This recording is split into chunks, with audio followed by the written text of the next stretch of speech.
Bonjour mesdames, mesdemoiselles, messieurs. Petit détail pour expliquer que les sorties de secours sont les 4 portes qui sont de ce côté-là. Donc si la sonnerie d'incendie fonctionne, il faut sortir par là et aller à droite directement, et on ne se trouve pas dans le sens, d'accord. Petite recommandation pour ceux qui ont des portables, merci de les éteindre, d'accord. Le principe, pour ceux qui ne connaissent pas le fonctionnement de la conférence, le conférencier développe sa conférence et à la suite de cela, vous avez une session de questions-réponses et je circulerai parmi vous avec un microphone. La prochaine conférence aura lieu le samedi 14 juin 2025 à 18h avec Alain Doré, qui est le président d'association de Proximar et Défense de la mer, et Jean Gauchman, le vice-président, qui est dans la salle. Et le sujet sera l'énergie en France autour du renouvelable, entre l'éolienne et centrales nucléaires. Et ça se tiendra au tel Golden Tulip où nous avons l'habitude d'avoir nos conférences. Voilà, d'accord. Alors le thème de la conférence ce soir est de Gaza à Damas, en passant par Riyad, les contours d'un nouveau Moyen-Orient, toujours en convulsion, avec Georges Malbruno. Qui est Georges Malbruno? C'est un journaliste spécialiste du Moyen-Orient au service étranger du journal Le Figaro. Il a été en poste à Jérusalem entre 1994 et 2002, puis à Bagdad, Irak, entre 2003 et 2004. C'est cette année-là qu'il fut l'otage de l'armée islamique pendant 124 jours avec le journaliste Christian Chesneau. Et tous les gens qui ont connu malheureusement ces années se souviennent des journaux télévisés qui annonçaient en ouverture le nombre de jours d'emprisonnement. Alors Georges Malbruno est également un chroniqueur régulier sur la radio RTL. Il est l'auteur de nombreux ouvrages écrits seul ou avec son compère Christian Chesneau sur le conflit israélo-palestinien, l'Irak, Al-Qaïda, la Syrie, la diplomatie française et les pays du Golfe, notamment le Qatar. Beaucoup de sujets au cœur de l'actualité. Son dernier ouvrage, paru en 2024, est intitulé MBS confidentiel, enquête sur le nouveau maître du Moyen-Orient et concerne le prince héritier saoudien Mohammed Ben Salman, alias MBS, qui entreprend une révolution à marche forcée de son pays, l'Arabie Saoudite. Alors vous trouverez ces ouvrages au fond auprès de Thierry Trénaud, comme d'habitude pour les dédicaces. Thierry Trénaud, c'est le gérant de la maison de la presse du Casino, et que Georges Malbruno se fera un plaisir de dédicacer.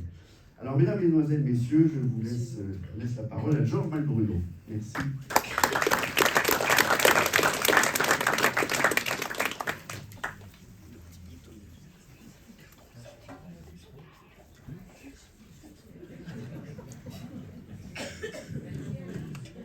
Bonjour à tous et à toutes. Merci Laurent de m'avoir invité. Plaisir de revenir à la Baule. Ça fait très longtemps que je n'étais pas venu, en particulier sous le soleil. Et Tu parles près du micro. Ouais. Voilà. Okay.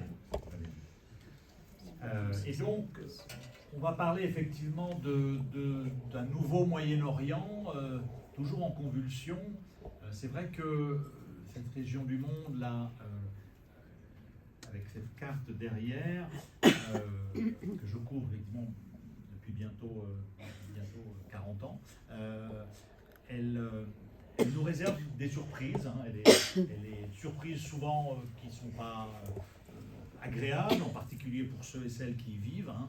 7 octobre en particulier, mais il y a eu d'autres événements.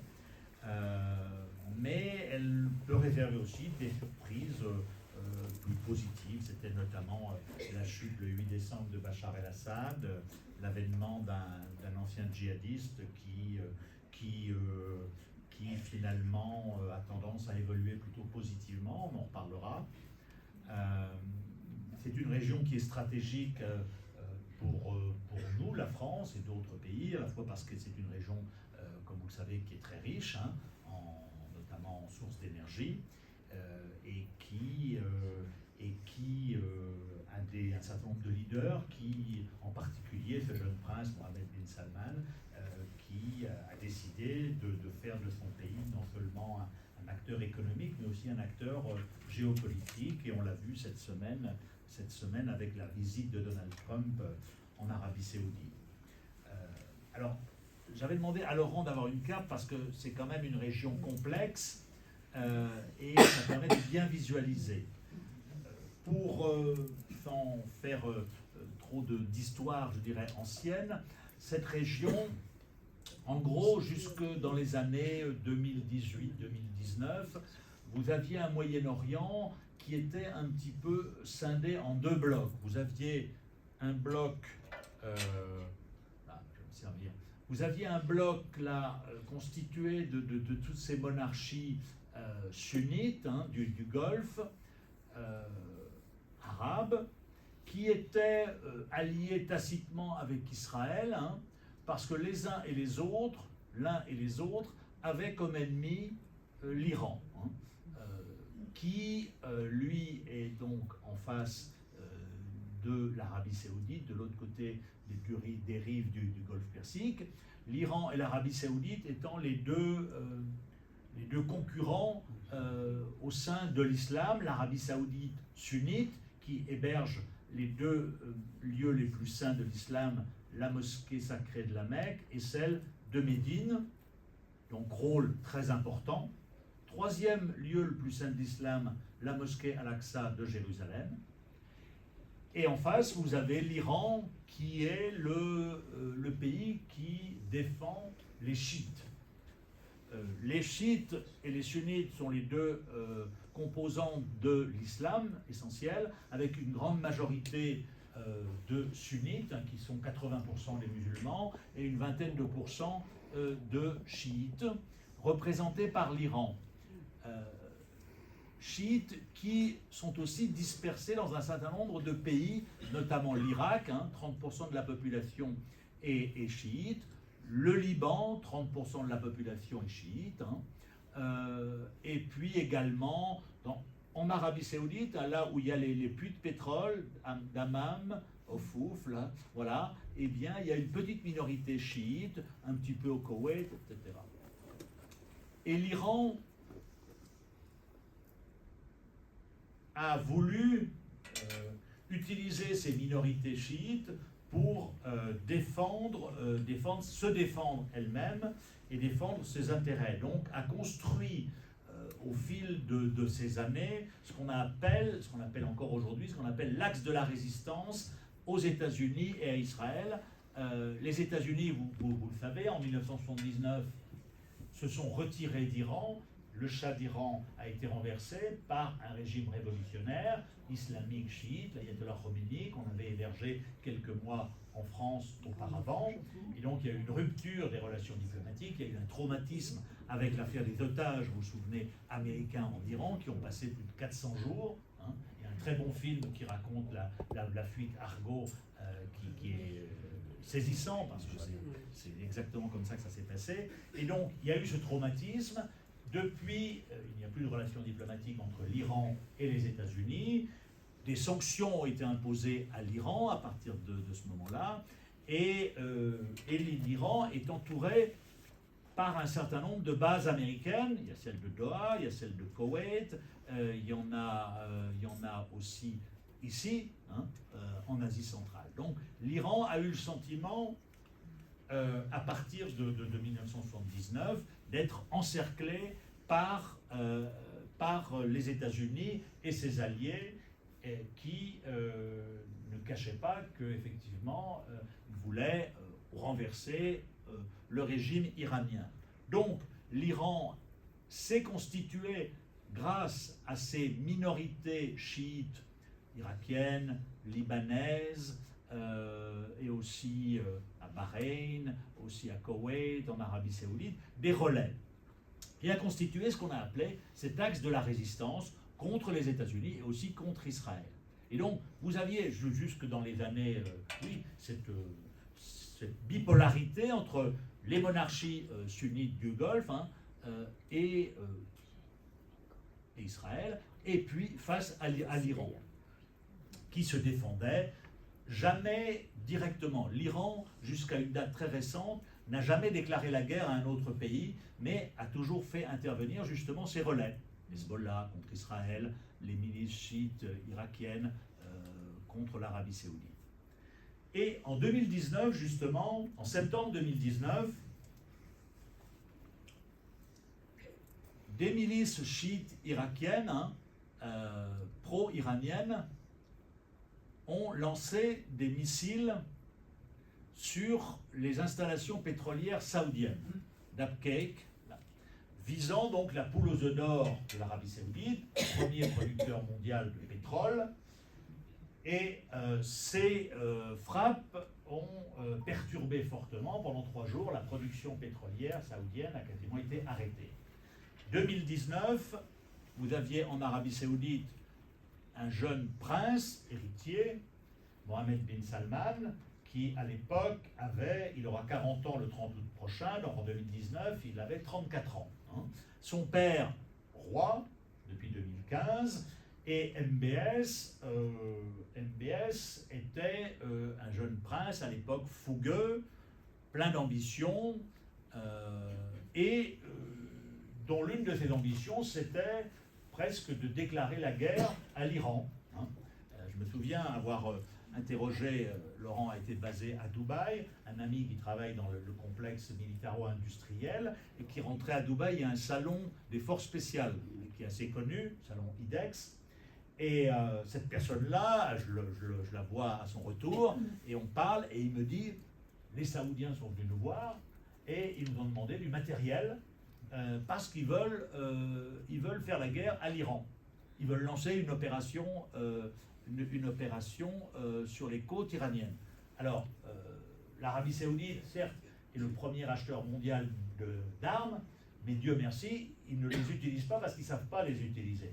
Et donc, cette personne-là a rigolé quand le Saoudien lui a dit on a besoin, parce qu'il dit mais ça ne va pas, vous voulez déclarer la guerre à l'Iran qui est beaucoup plus puissant, etc.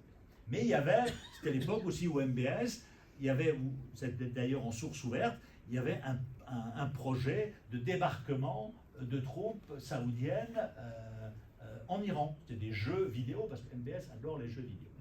Donc, en septembre 2019, l'Iran envoie un message ferme, indirect, comme les Iraniens savent le faire. Donc, des missiles vont frapper Abqaiq. Mohammed bin Salman, qui certes n'est que prince héritier, mais qui est déjà un petit peu le roi compte tenu de l'âge avancé de son père, l'Arabie Saoudite est liée depuis 1946 à un traité de sécurité avec les États-Unis, au terme duquel les États-Unis achètent du pétrole saoudien, donc verrouillent leur approvisionnement énergétique. En contrepartie, les États-Unis protègent l'Arabie Saoudite si l'Arabie Saoudite est attaquée. Donc, en vertu de ce pacte, qu'on appelle le pacte de Quincy, parce qu'il avait été signé sur un bateau entre Roosevelt et le grand-père de MBS, normalement, les États-Unis devaient voler au secours de l'Arabie Saoudite. Et d'autant plus que 2019, c'était une année après l'assassinat du dissident saoudien Jamal Khashoggi, vous vous souvenez, qui a été découpé à la scie à os au consulat saoudien d'Istanbul par une équipe de bras cassés autour d'MBS. Et ça avait considérablement affaibli l'Arabie Saoudite, mais MBS, on le raconte dans notre livre, avait été sauvé à la fois par son père et par Donald Trump, qui était président des États-Unis, et MBS a réussi finalement à sauver sa peau. Donc, compte tenu des liens de proximité entre MBS et Donald Trump, et en particulier son gendre avec qui il fait beaucoup d'affaires, il s'imaginait que les États-Unis allaient intervenir pour le protéger. Et Donald Trump a dit, écoutez, on va laisser nos amis saoudiens répondre eux-mêmes. Donc, quand on connaît les qualités des militaires saoudiens, on a tout de suite compris qu'il n'y aurait rien. Et donc, Mohammed bin Salman s'est retrouvé nu. Il a été mis à nu, et là, il s'est dit, bon, il faut peut-être que je change de posture. J'arrête un petit peu mes bêtises. Hein. Pour notre livre, on avait rencontré Patrick Pouyanné. J'avais rencontré Pouyanné lors d'un voyage en Irak, le patron de Total qui est de gros investissements en Arabie Saoudite, et je lui avais posé la question à l'époque, comment est-ce que vous avez rencontré MBS et comment vous l'avez trouvé? Et il m'a dit, moi je l'ai vu surtout au début, aux premières années de MBS, 2015, 2016, 2017, 2018, et il m'a dit, je l'avais trouvé effrayant. Voilà, on le cite dans le livre, ils sont cités, mais c'était lui, je vous le livre là. Voilà. Et donc, c'était le MBS, donc assassin, ou en tout cas commanditaire de l'assassinat de Khashoggi. Et l'année d'après, il dit, je vais attaquer l'Iran parce que les Iraniens m'emmerdent, et donc je vais leur... Voilà. Bon, les Iraniens ont envoyé quelques missiles via leurs alliés, et donc MBS s'est calmé. Et donc là, il a compris qu'il fallait qu'il se calme, et d'autant plus que ce monsieur, qui est à la fois un autocrate mais un modernisateur, avait lancé, dès les années 2016, un vaste projet de modernisation de son très vieux pays. On a appelé la Vision 2030. En gros, c'est fait pour faire passer l'Arabie Saoudite du tout pétrole à d'autres sources de revenus, les énergies renouvelables, etc. Mais ça a aussi un volet, je dirais, culturel. Il a offert aux femmes le droit de conduire, le droit de sortir de leur pays sans être accompagné par un tuteur, le droit de ne plus porter la baya, etc. Donc il a un vrai côté modernisateur. Et donc, pour la réussite de son projet, qui est un projet à la fois très intéressant, mais extrêmement complexe, parce que c'est une révolution culturelle qu'il impose à ce vieux pays. Très peu d'entre vous est allé en Arabie Saoudite, mais c'était un pays à 15 ans où il y avait une police religieuse, c'est-à-dire les dames, les saoudiennes, devaient porter la baya de manière très stricte, sinon elles se faisaient taper sur les doigts, et au sens propre, par ces moutawas, par cette police religieuse, qui aussi veillait à ce que les commerçants ferment leurs échoppes pendant les prières, etc. Donc c'était vraiment le Moyen-Âge. Donc MBS a mis au rebut cette police religieuse. Il a aussi modernisé je dirais la pratique religieuse, parce qu'il faut savoir qu'en Arabie Saoudite, un des piliers de cette monarchie, c'était ce qu'on appelle le wahhabisme, qui est une pratique ultra rigoriste de l'islam, qui est encore beaucoup plus rigoriste que l'islam, qui n'est pas forcément rigoriste, mais le wahhabisme, dans le wahhabisme, il était clairement écrit qu'il était licite de tuer des koufars. Les koufars, c'est-à-dire c'était les non-musulmans. Les programmes scolaires du cours préparatoire jusqu'au baccalauréat en Arabie Saoudite, vous avez un tiers du cursus, c'était du wahhabisme. Donc on apprenait ça aux jeunes saoudiens. Je me souviens d'une anecdote en Arabie Saoudite, à Jeddah, en 2009, j'étais en reportage et je vois un saoudien banquier, etc., que je connaissais, et on discute, et il me dit, on parle de choses et d'autres, et il me dit, je viens de sortir mes filles du système scolaire, ma fille du système scolaire qui a 9 ans, et je lui demande pourquoi. Elle me dit parce qu'elle fait des cauchemars la nuit sur l'islam, parce qu'elle rêve qu'on égorge, etc.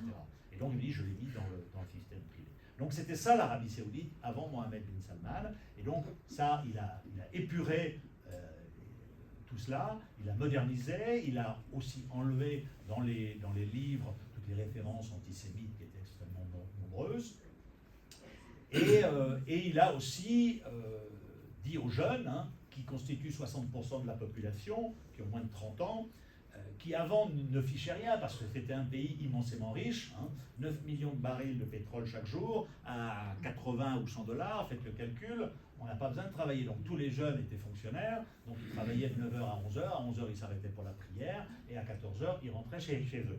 Donc la jeunesse saoudienne passait son temps, c'était assez impressionnant, quand vous alliez en Arabie Saoudite, vous voyez, les jeunes, ils étaient sur leur téléphone portable à regarder des vidéos.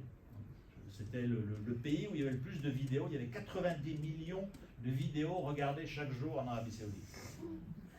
Et Mohammed bin Salman est aussi l'exemple de ce jeune qui a été nourri, élevé aux vidéos. Il adore les jeux vidéo. Et les consultants américains qui sont venus l'épauler dans le cadre de son plan de réforme, Vision 2030, etc., ont monté des programmes et des plans sur la base de vidéos, etc., pour le séduire, et ils l'ont effectivement beaucoup séduit. Il y a un projet qui s'appelle, vous avez entendu parler, Neom. Il veut faire une espèce de Riviera ici, avec une ville futuriste qui s'appelle Neom, hein, qui serait une espèce de cube qui s'étendrait sur 170 km de long, et vous l'auriez des mètres cubes. Alors ça c'était dans son idée initiale, mais j'y étais il y a 3 semaines, et là on me disait en fait Neom a été réduit à 2,5 km, parce qu'aujourd'hui le baril de pétrole est à 65 $, donc il faut se serrer la ceinture, et donc ces projets ont été, je dirais, revus à la baisse. Ce qui ne veut pas dire qu'ils n'ont pas été abandonnés, mais ils sont revus à la baisse. Donc MBS à partir de 2019, je vous raconte tout ça pour vous dire, bon voilà, il faut qu'on se calme maintenant. J'ai reçu un avertissement, mon copain Trump n'est pas venu, n'a pas volé à mon secours, donc aujourd'hui c'est stabilité et business pour réussir mon plan de modernisation et faire en sorte que les jeunes, les jeunes à qui je demande de travailler, certes ils vont dans des concerts, parce qu'évidemment tous les plus grands musiciens viennent en Arabie, quand vous payez, vous avez un cachet de 2 millions de dollars pour la soirée, vous avez Céline Dion, vous avez David Guetta, etc. Mais en contrepartie, il faut bosser un peu. Et ça coince en particulier chez les jeunes garçons. Les filles, comme dans beaucoup de pays, comme en Iran, sont beaucoup plus travailleuses. Parce qu'elles ont approuvé, les garçons, c'est une société patriarcale en plus, etc. Donc voilà, ça c'est frappant, on le voit, dans les hôtels, ce sont les filles qui sont dans les lobbies, etc. Mais donc il y a ce défi très, très important. Donc MBS a dit stabilité. 2019. Et donc, en 2023, ça s'est traduit par une réconciliation avec l'Iran. En février 2023, l'Arabie Saoudite et l'Iran se sont réconciliés. Et donc, à partir de là, ces deux blocs dont je vous parlais tout à l'heure, le bloc sunnito-israélien, s'est fissuré face au bloc chiito-iranien, parce que l'Iran n'est plus considéré comme un ennemi par l'Arabie Saoudite, par les Émirats Arabes Unis, Abu Dhabi et Dubaï, beaucoup d'argent iranien et aux Émirats Arabes Unis. Donc, on a assisté à partir de 2023 effectivement à un abaissement des tensions. Entre-temps, il y avait eu en 2020, vous vous souvenez, les accords d'Abraham qui avaient été signés par 4 pays, les Émirats Arabes Unis, Bahreïn, cette petite, moi j'appelle ça une sous-préfecture saoudienne. Ceux qui connaissent le Golfe savent en fait que c'est une petite province saoudienne qui est au large de l'Arabie Saoudite et qui est reliée à l'Arabie Saoudite par un pont qu'on appelle le Johnny Walker Bridge, parce que tous les jeudis soirs, les Saoudiens vont s'encanailler à Bahreïn, parce que c'est un lieu où il y a de l'alcool, il y a des prostituées, etc. Et donc les Saoudiens franchissent ce pont et ils vont s'encanailler. Mais 90% du budget de l'État du Bahreïn, qui est un micro-État, vous voyez, c'est tout petit, c'est un archipel, est constitué par des ressources d'un gisement pétrolier qui est situé dans les eaux saoudiennes. Donc Bahreïn n'a aucune autonomie par rapport à l'Arabie Saoudite. Et donc en 2020, Bahreïn a signé une normalisation avec Israël, avec donc les Émirats Arabes Unis, le Maroc et le Soudan. C'était un des grands acquis de Donald Trump. C'était des accords, je dirais, à la Trump, et aussi qui ressemblent beaucoup aux dirigeants du Golfe, qui sont des commerçants avant tout. C'était des accords de troc. Le Soudan était retiré de la liste des pays soutenant le terrorisme par les États-Unis. Le Maroc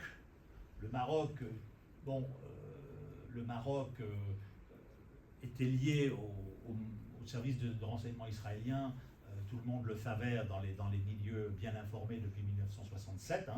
Hassan II avait d'ailleurs trahi la cause arabe en renseignant Israël avant la guerre des 6 jours. Donc c'était un concubinage qui finalement été officialisé. Ne parlons pas des Émirats Arabes Unis qui déjà aussi achetaient en secret du matériel militaire israélien.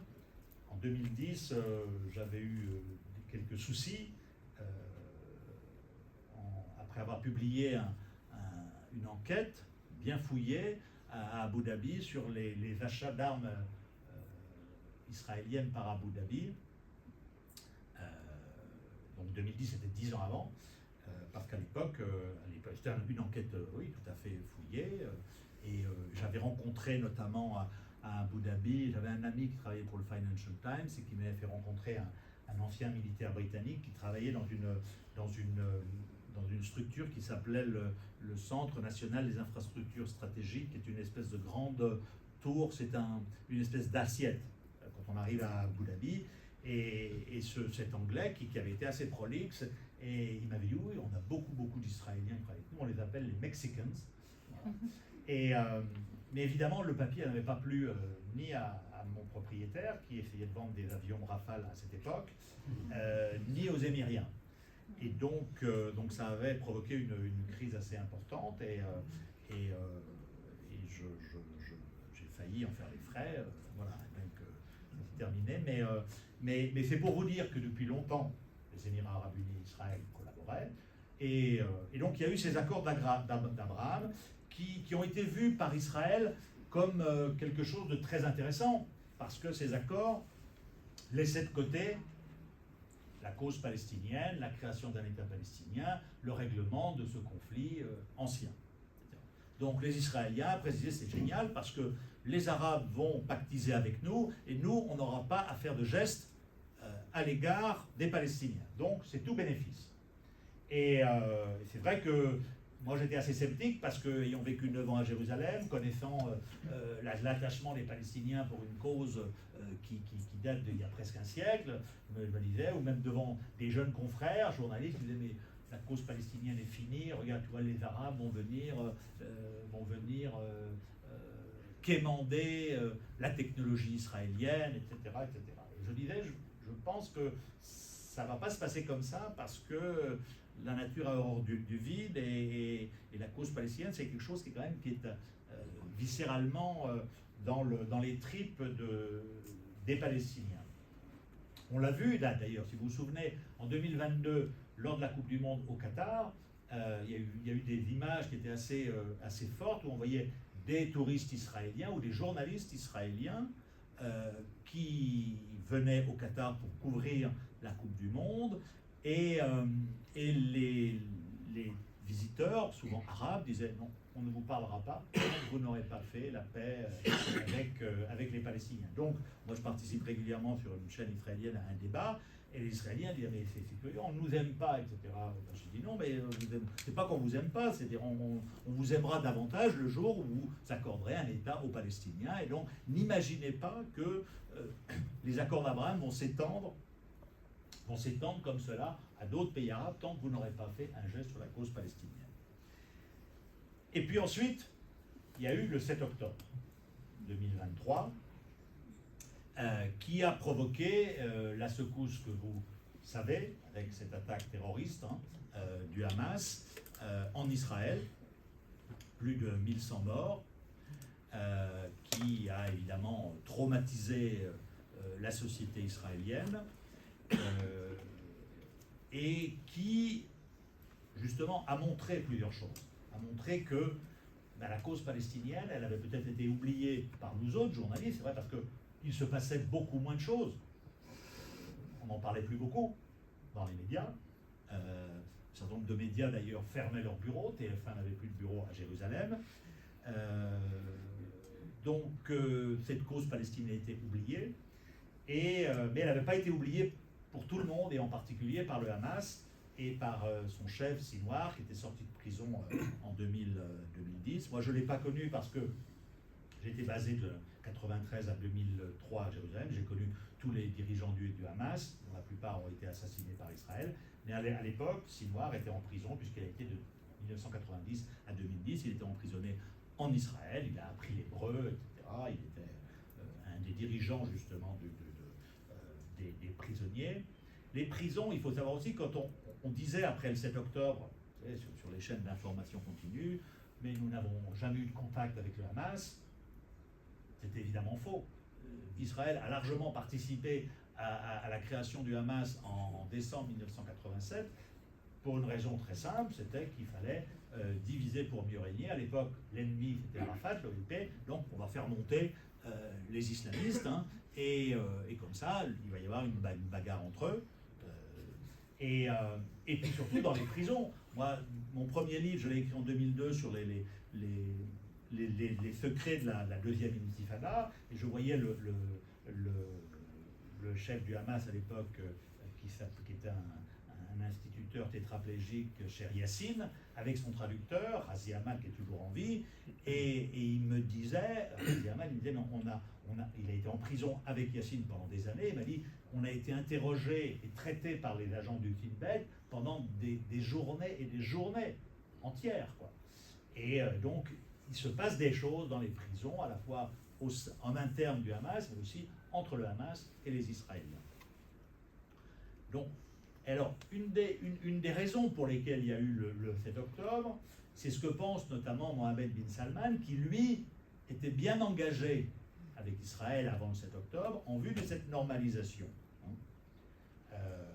qui allait se faire au détriment effectivement de la cause palestinienne. Et c'est pour ça qu'MBS est convaincu que le Hamas a fait ça pour l'empêcher de normaliser avec Israël, parce qu'il est évident que si il y avait eu une normalisation entre l'Arabie Saoudite, hein, vous avez compris que c'était quand même le poids lourd du monde arabe en raison de ses capacités financières, pétrolières et diplomatiques, et Israël, il y aurait eu un effet d'entraînement auprès d'autres pays arabes, et que là, effectivement, on aurait assisté à une bascule au Moyen-Orient. Alors, je pense que ce raisonnement-là a joué dans l'esprit de Sinwar, le chef du Hamas, mais ça n'était pas la seule raison pour laquelle le Hamas a décidé de lancer une opération en Israël.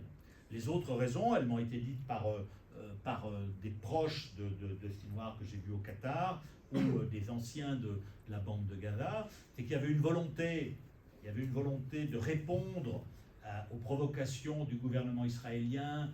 Bon, vous savez qu'il est aujourd'hui très extrémiste, avec des suprémacistes comme Itamar Ben-Gvir, qui était copain de l'assassin de Rabin en 1995. Ben-Gvir, je le voyais moi 3 jours après, et il était tout à fait satisfait qu'on ait assassiné Rabin, qui était le dernier dirigeant israélien à avoir une vision stratégique.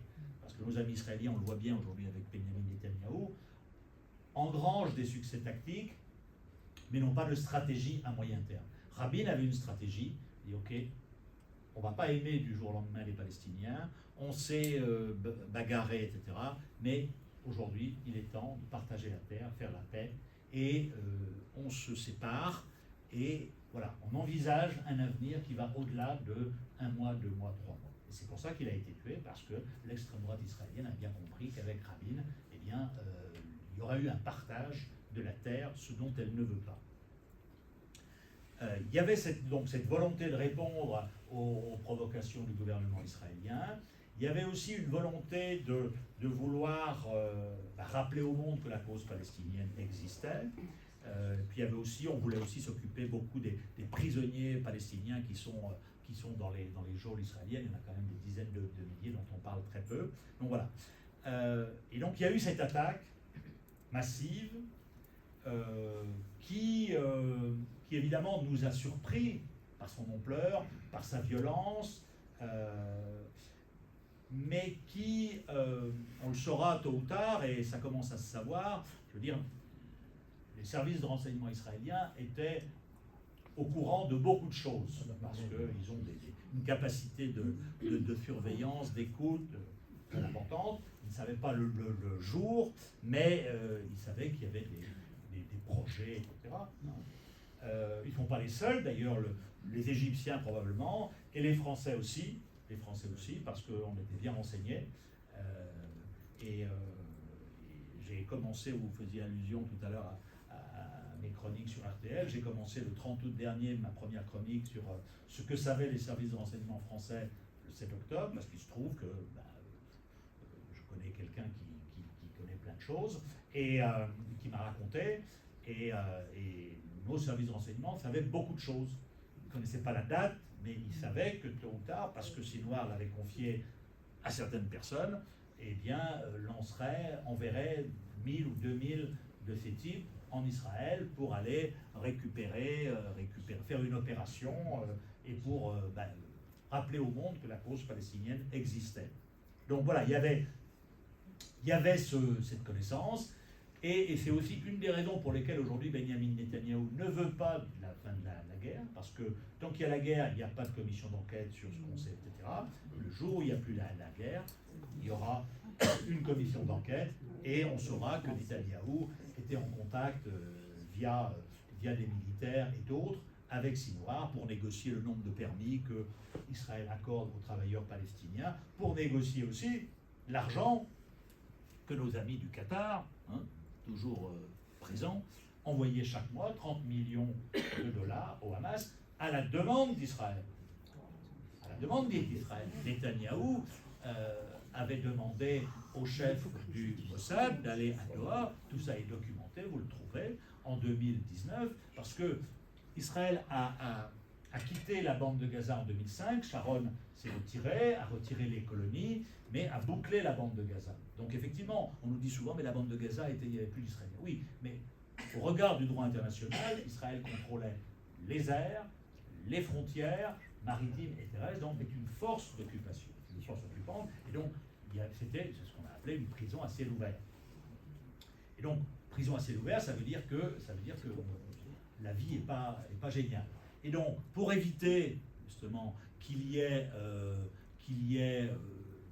à la fois des problèmes de faim, etc., on a calculé en Israël le montant de nourriture qui doit rentrer chaque mois, chaque jour à Gaza pour éviter qu'il y ait des problèmes, etc.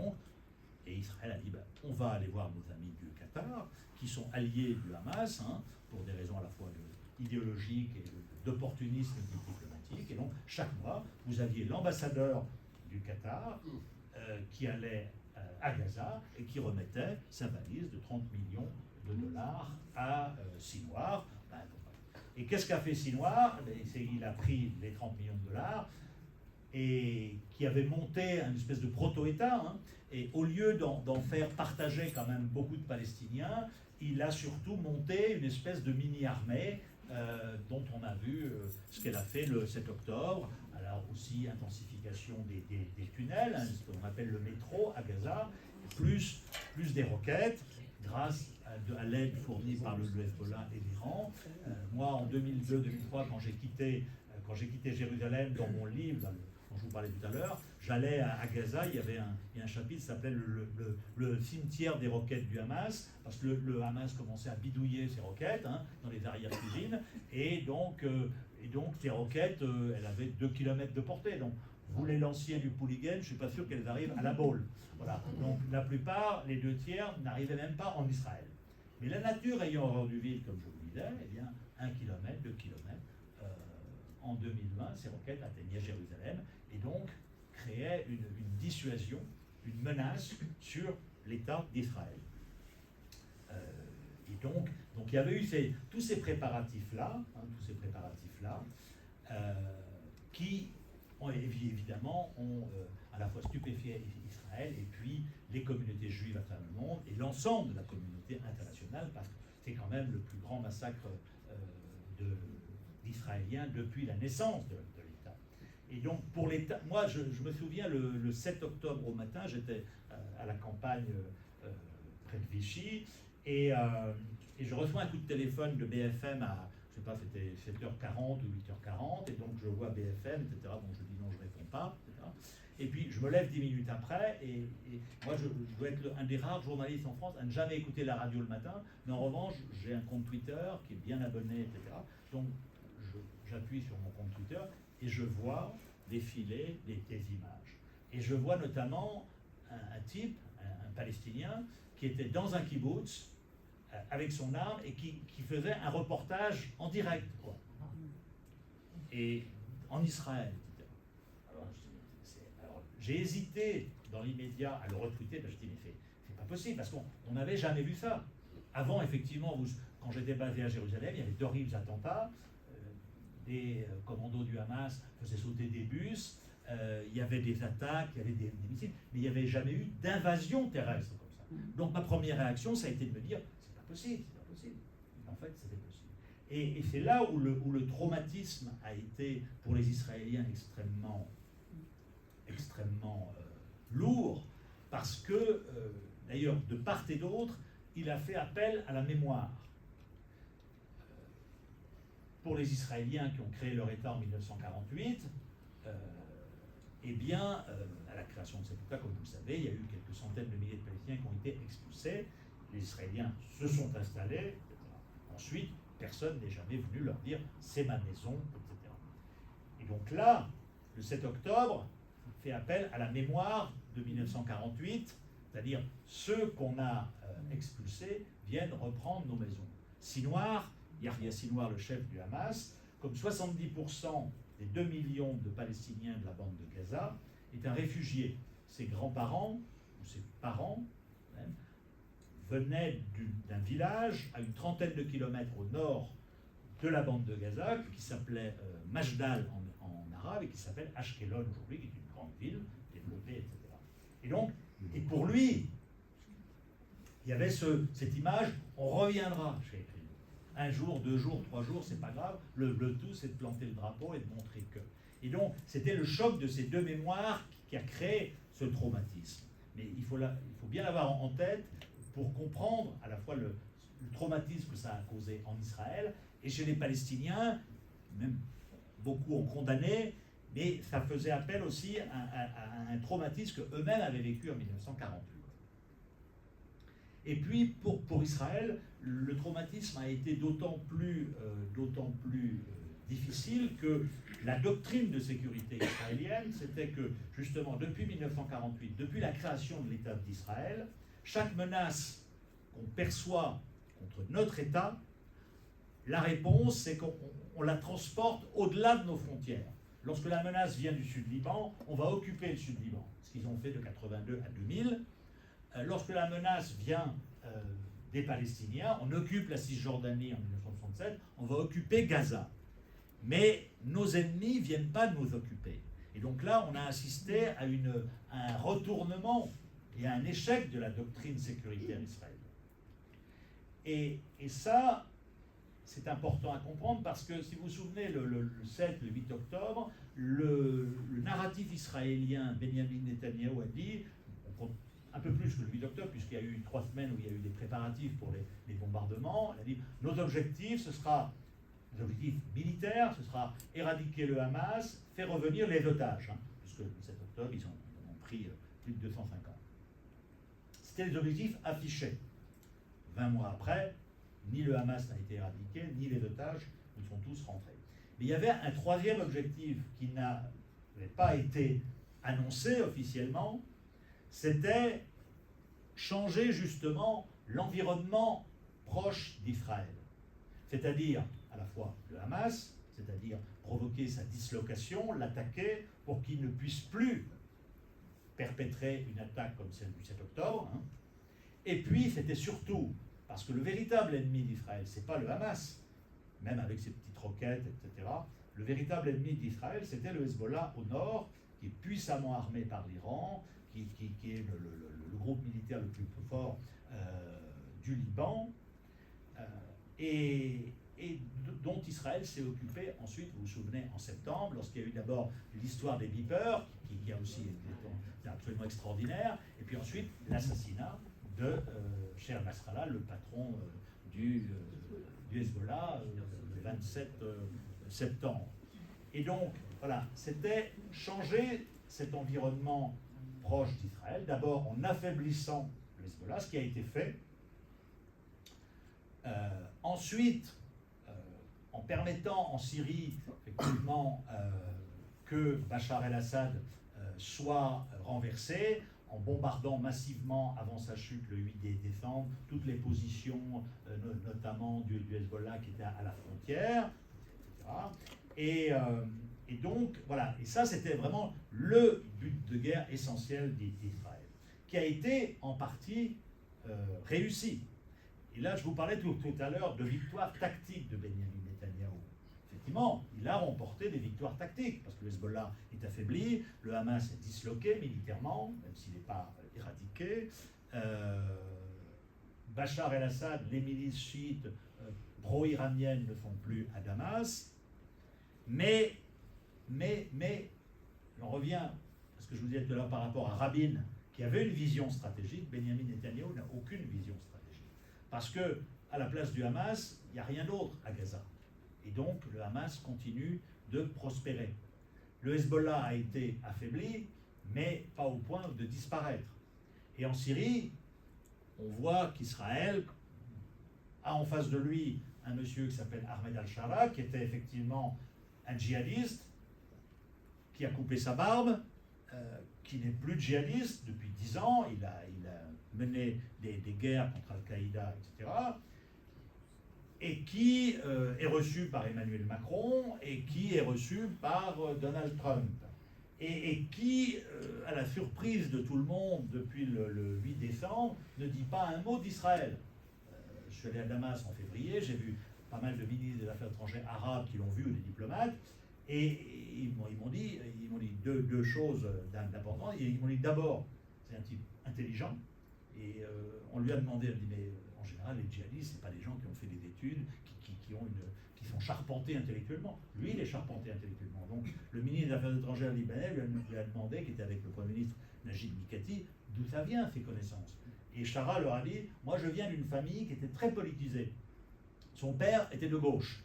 C'était à l'époque du nationalisme arabe, un assyrien, donc il se chamaillait. Lui était plutôt islamiste, conservateur, etc. Donc, c'est quelqu'un qui a une formation idéologique. Son frère, qui était ministre de la Santé dans le précédent gouvernement, a été formé en Russie, marié avec une Russe. Et quand vous voyez les photos de son père et de ses frères et sœurs, c'est des gens comme vous et moi. Donc, il y avait ça. Et d'autre part, le ministre des Affaires étrangères libanais me disait, mais il ne nous a même pas parlé de l'occupation du Golan syrien par Israël. Donc, c'est quelqu'un qui ne veut pas de conflit avec ses voisins, parce qu'il sait très bien qu'il a récupéré un pays qui est en lambeaux, etc. Mais, pour revenir à Israël, et c'est là où les guerres que mène Benyamin Netanyahou sont les guerres qui sont très incertaines. Et c'est là où il rentre en conflit aujourd'hui avec Donald Trump. Vous avez vu cette semaine que Trump est allé faire son marché très conséquent au Qatar, aux Émirats et surtout en Arabie Saoudite, mais il n'est pas allé en Israël, qui est quand même l'allié numéro 1 stratégique des États-Unis. Il y a une relation assez forte entre Trump et Netanyahou, mais il n'y a pas d'affect. Trump n'a pas d'affect, c'est un homme de deal. Et donc, aujourd'hui, le bellicisme de Benyamin Netanyahou, qui veut continuer, tous les jours, il y a quand même plus de 100 morts à Gaza, qui veut continuer ses massacres à Gaza, qui veut continuer de frapper le Liban alors qu'il y a quand même un cessez-le-feu, qui voudrait aussi en découdre avec l'Iran alors que Trump est engagé dans les négociations avec l'Iran, eh bien, ce bellicisme entre en collision avec la quête de stabilité de Donald Trump, qui est un businessman, et de Mohammed bin Salman et de tous nos amis, les émirs du Golfe. Et c'est pour ça qu'on assiste aujourd'hui à une tension entre Israël et les États-Unis. On l'a vu quand même il y a 2 mois, et ça continue. Trump, qui est tout sauf un idéologue, qui dit tout et son contraire, mais c'est quelqu'un qui n'est pas idéologue. Il dit, moi en face de moi j'ai un salopard, je le rencontre. Voilà. Et donc, début mars, des Américains ont rencontré des gens du Hamas pour négocier une trêve, pour négocier la libération d'otages israélo-américains, ce qui a été fait cette semaine. Et ça a marché. Au début, c'était des rencontres secrètes. Les Israéliens n'étaient pas au courant et évidemment étaient furieux.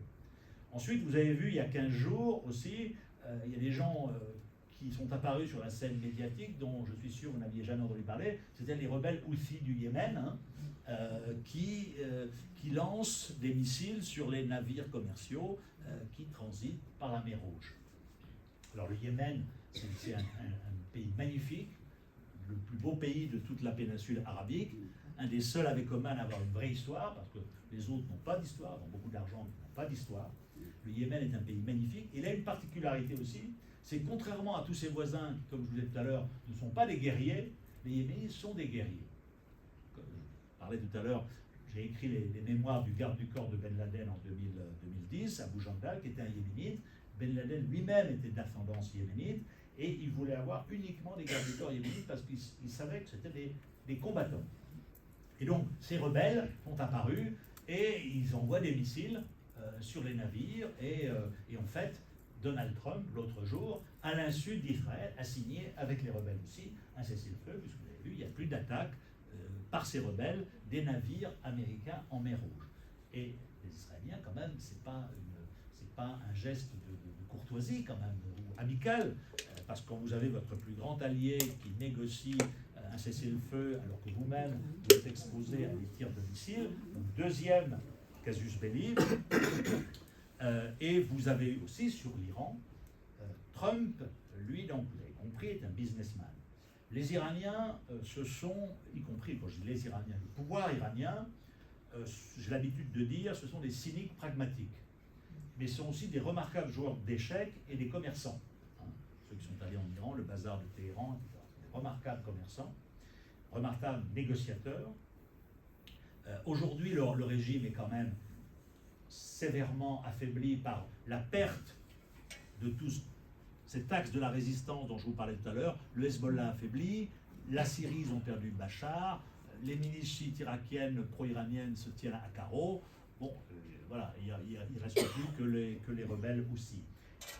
Affaibli par la perte de cet axe de la résistance face à Israël, affaibli par des problèmes économiques gigantesques, hein, la population qui est appauvrie, affaibli aussi par une perte, je dirais, de crédibilité à l'égard de la population.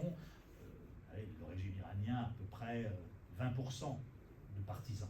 Et 80 autres % sont des gens qui ne l'aiment pas.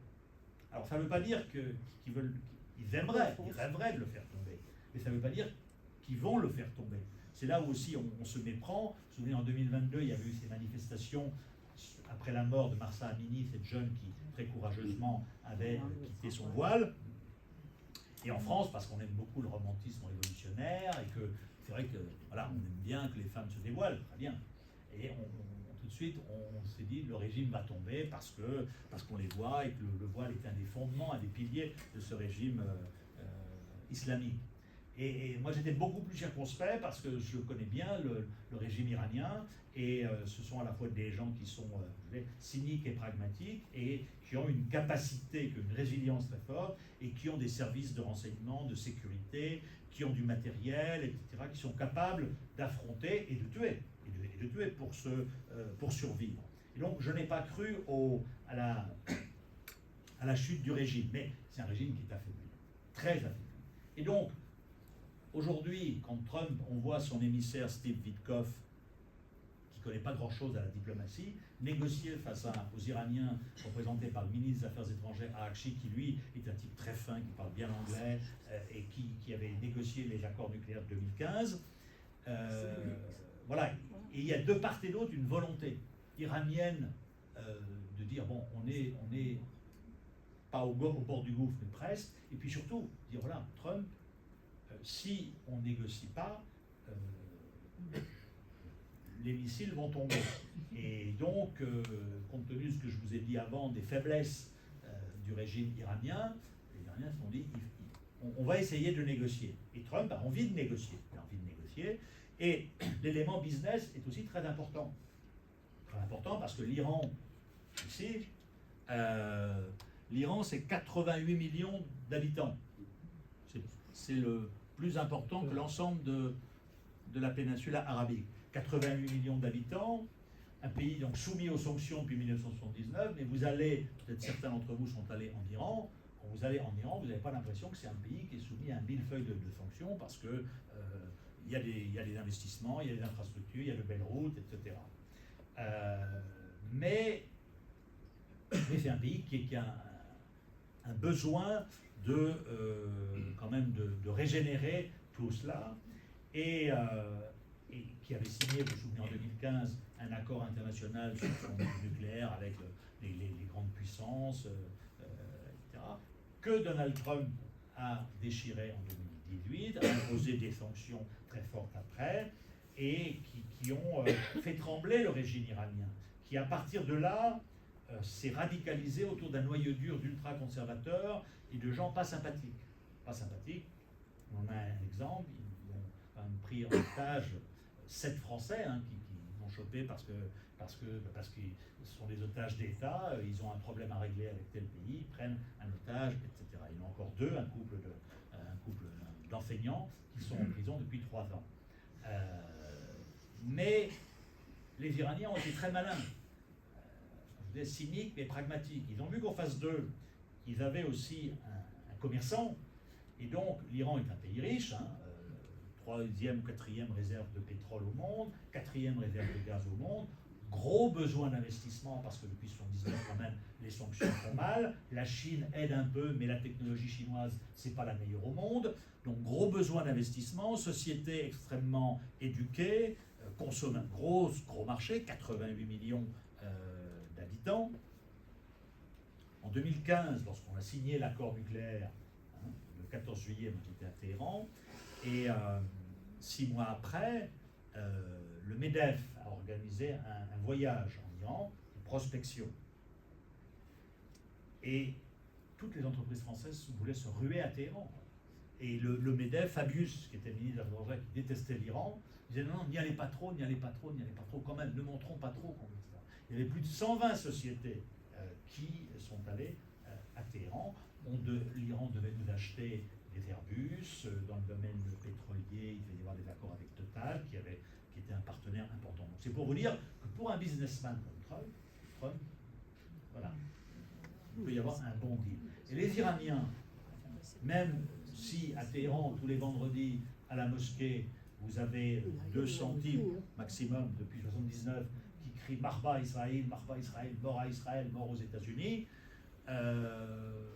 Bon, ça c'est pour la galerie, c'est pour les télévisions, mais en coulisses, vous savez, entre les Américains et les Iraniens, j'ai l'habitude de dire, c'est de l'amour-haine. Vous avez 2 millions d'Iraniens aux États-Unis, et il y a comme ça une espèce de fascination réciproque pour ce pays, qui est un pays héritier d'une grande civilisation. Ça m'avait frappé une fois, je crois en 2009-2010, j'étais en Iran, c'était à l'automne, et quelqu'un me dit, bah, tiens, il y a actuellement les 15 présidents des plus grandes universités américaines qui font le tour des universités iraniennes. Qu'est-ce qu'ils faisaient? Ils venaient faire leur marché. Ils accordaient des bourses aux meilleurs étudiants de ces universités. Il y a une université à Téhéran qui s'appelle l'université Sharif, qui est un peu le polytechnique iranien. Les Iraniens sont souvent très bons en maths. Et les 5 meilleurs étudiants de Sharif, depuis une quinzaine d'années, ils ont des bourses, la green card, etc. Direction les États-Unis. Moi, je connaissais assez bien l'ancien ministre des Affaires étrangères iranien, qui est devenu le patron du nucléaire, qui a négocié l'accord de 2015, Ali Akbar Salehi, qui lui-même avait bénéficié de ses bourses, qui avait fait le MIT, etc. Quelqu'un très fin, qui était un technicien au service du régime, mais dont toute la famille était aux États-Unis. Donc il y a entre l'Iran et les États-Unis une espèce d'amour-haine. Les Européens sont sympathiques, mais c'est pas, ils jouent pas, ils sont pas à notre. L'Iran incarne une civilisation. L'Iranien est très fier, y compris de son nucléaire. Il faut quand même se rappeler que c'est nous qui avons aidé le Shah à se doter de nucléaire.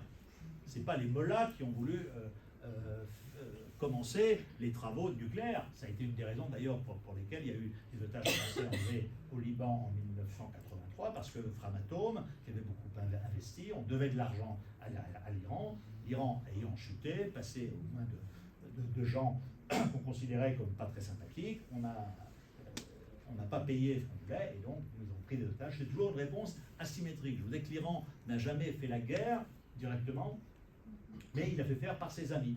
Voilà, ça permet de dire, moi je ne suis pas responsable. Mais aujourd'hui, il y a un espoir. Et pour finir peut-être sur cet aspect-là, l'Iran dit, aujourd'hui, nous ne sommes pas opposés à ce que les sociétés américaines reviennent investir en Iran, qui est très important parce qu'en 2015, justement, Salehi, que je voyais là, après la signature de l'accord, me disait, le guide suprême nous a dit, ok, on signe avec les Américains et la communauté internationale, mais on ne veut pas d'Américains en ville. On ne veut pas d'hommes d'affaires américains, on ne veut pas qu'Haliburton, que Schlumberger, que les grandes sociétés viennent. Voilà. C'est une paix froide. Aujourd'hui, plutôt il y a 3 semaines, le monsieur dont je vous parlais tout à l'heure, Abbas Araghchi, le ministre des Affaires étrangères iranien, au début, 2-3 jours avant la première séance de négociation avec Steve Witkoff, l'américain à Oman, a écrit un papier dans le Washington Post en disant mais nous n'avons aucune objection fondamentale à ce que les sociétés américaines viennent en Iran. Donc quand vous connaissez l'étendue du marché iranien, c'est quelque chose qui parle aux oreilles, qui résonne aux oreilles de Donald Trump. C'est pour ça que, sans être foncièrement optimiste, parce que le dossier est quand même extrêmement complexe, et puis en coulisses, il y a effectivement les groupes de pression pro-israéliens aux États-Unis, Israël qui ne veut pas d'un tel accord, parce qu'en gros, les Israéliens et leurs amis aux États-Unis voudraient que l'Iran démantèle complètement ses infrastructures nucléaires. Et ça, pour l'Iran, c'est une ligne rouge. Et ils voudraient également que l'Iran ne soit pas autorisé à enrichir l'uranium, étape indispensable vers la bombe, sauf que l'enrichissement est prévu par le traité de non-prolifération nucléaire, mais à un niveau très réduit. Donc, et l'Iran, ces dernières années, après la rupture de l'accord de 2015, a beaucoup enrichi et atteint des seuils. Aujourd'hui, ils sont à 6 mois d'avoir la bombe. En tout cas, ils ont le savoir-faire, et le savoir-faire, ça, par définition, vous ne pouvez pas le neutraliser. Mais c'est, je pense, aussi pour eux, et ça a, je pense, toujours été, un moyen de négocier la levée des sanctions qui frappent le régime depuis 1979 et qui fait mal. Parce que, je vous disais tout à l'heure, 80% des Iraniens n'aiment pas ce régime. Ils n'aiment pas ce régime, parce qu'il peut être détestable. Mais, la dernière fois que j'y suis allé, je demandais à beaucoup de gens, ok, oui, non, moi je soutiens les femmes, je soutiens les opposants, tout ça. Je me dis, mais tu vas manifester? Non, je ne manifeste pas. Je ne manifeste pas parce que, d'une part, je n'ai pas de visibilité sur ce que serait l'après-régime. Je vois le bordel que ça a été en Irak après 2003, en Syrie depuis 2011, la Libye, etc. Et d'autre part, il n'y a pas d'alternative crédible. L'opposition à l'étranger, le fils du chat est sympathique, mais il ne vaut rien, et ils se chamaillent entre eux. Donc les Iraniens, nous, on soutient, mais c'est un soutien, je ne sais plus quel autre politique disait, sans participation. Donc on les soutient moralement, mais on ne va pas aller dans la rue, parce qu'on sait en plus que leur régime est capable de réprimer très sévèrement. C'est pour ça qu'il y a une fenêtre d'opportunité. Et pour terminer, ça permet de boucler la boucle. Je vous parlais tout à l'heure de ce monde arabe, effectivement. Tout à l'heure, il y avait deux blocs qui s'affrontaient. Aujourd'hui, le paradoxe, c'est que, comme je vous disais, que les monarchies arabes du Golfe se sont réconciliées avec l'Iran au nom poussé par des intérêts essentiellement économiques, souci de stabilité, et le grand perdant, et on l'a bien vu cette semaine, retour à la visite de Trump, c'est notre ami Netanyahou, qui se retrouve isolé, à tel point que, justement, l'émissaire de Donald Trump, Steve Witkoff, qui est un homme d'affaires comme lui, disait hier sur une chaîne, je crois que c'était Fox News, sur la chaîne néo très à droite aux États-Unis, que si jamais l'Arabie Saoudite, les pays du Golfe et l'Iran venaient à s'entendre, ça créerait un bloc qui, en termes d'économie, serait plus important que l'Europe. Donc, aujourd'hui, le paradoxe, c'est que, je reviens à ce que je vous disais tout à l'heure sur les victoires tactiques de Benyamin Netanyahou contre le Hezbollah, le Hamas, en Syrie, n'ont produit aucun résultat, si ce n'est la marginalisation, l'isolement de Netanyahou. Vous avez vu qu'en France, Macron, ces derniers temps, est allé crescendo, et il a raison, parce qu'il se passe à Gaza, c'est une honte, et il a tout à fait raison. Hier ou avant-hier, Donald Trump a dit qu'il y a beaucoup de gens affamés à Gaza. Il n'a rien inventé, c'est la réalité. Et même, vous le voyez au sein de la communauté juive française, des voix se font entendre pour commencer de critiquer les agissements de Benyamin Netanyahou Netanyahou, qui, depuis 1996, qu'il est au pouvoir, ou qu'il a été de manière pas forcément continue, son seul objectif, c'est d'empêcher la création d'un État palestinien. Et d'ailleurs, il l'avait dit bien avant le 7 octobre, tout ça est documenté, vous le trouverez sur Internet, il a dit « Je fais monter le Hamas pour affaiblir l'autorité palestinienne, pour qu'il n'y ait pas d'État palestinien. » Et donc, Benyamin Netanyahou, aujourd'hui, a intensifié sa guerre contre Gaza, alors qu'il n'y a plus grand-chose à détruire, pour à la fois repousser le maximum d'habitants de l'enclave, je ne sais pas où, en Égypte ou ailleurs, et faire en sorte qu'il n'y ait plus rien à Gaza et que tôt ou tard, comme Trump en caresse l'espoir, bien qu'il y en ait 1 million peut-être qui veuillent partir. Alors les Américains cherchent un pays, la Libye, l'Indonésie, voilà. Peut-être qu'au sud de la Bretagne, on pourrait trouver une place pour mettre des Palestiniens de Gaza. C'est pour vous dire un petit peu aussi, chez Trump, il y a un mélange d'hyper-pragmatisme qui peut être intéressant, et puis d'idées complètement lunaires. Donc, mais en tout cas, on arrive aujourd'hui à un point où Israël se retrouve isolé sur la scène internationale parce que on se rend compte que ça n'est pas par rapport aux deux objectifs que je vous disais tout à l'heure, l'éradication du Hamas et les otages, surtout Benyamin Netanyahou n'en a que faire des otages. Que faire? Sinon, il aurait négocié. Et les autres sont prêts à négocier contre un retrait de l'armée israélienne, etc. J'ai été otage. Quand vous détenez un otage, c'est pour négocier quelque chose. Ou des espèces sonnantes et trébuchantes, ou des armes, ou une reconnaissance, ou un retrait. Et donc on est dans cette situation-là. Donc il y a quelques lueurs d'espoir. En Syrie, on n'en est pas parlé, mais je pense qu'il faut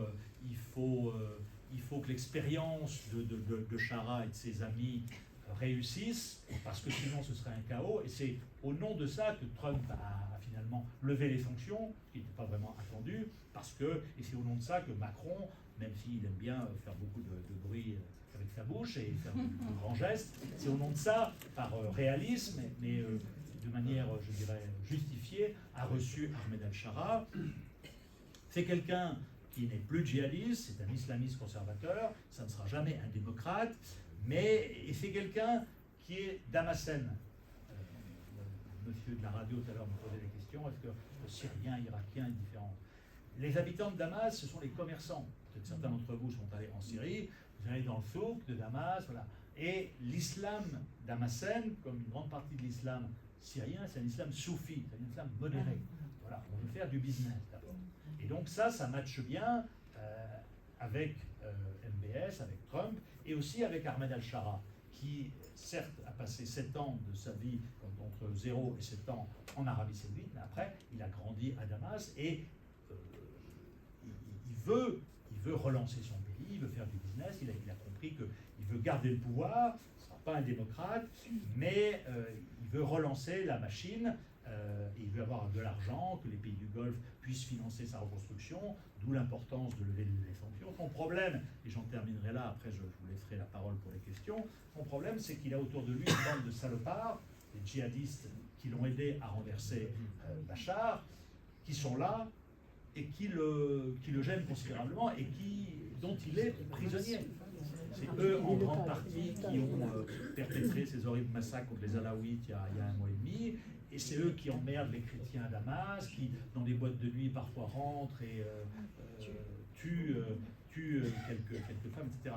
Donc il faut lui donner les moyens pour qu'un jour ou l'autre, il s'allie à d'autres factions, notamment les Kurdes, qui lui apporteraient une masse d'hommes en armes, qui lui permettrait de soumettre et de croiser le fer face à ces barbus, etc. Mais quand il est venu à Paris l'autre jour voir Macron, je lui ai posé la question à Shara, je lui ai dit, mais qu'est-ce que vous comptez faire? On a quand même, dans le nord-ouest syrien en liberté, on a quand même une centaine de Français qui sont là-bas, hein. Ils sont en liberté dans la région d'Idleb, qui était la région d'où est partie cette attaque contre Bachar et d'où vient Shara. Et je lui ai dit, est-ce que vous comptez les remettre aux Français, est-ce que vous comptez les naturaliser, etc.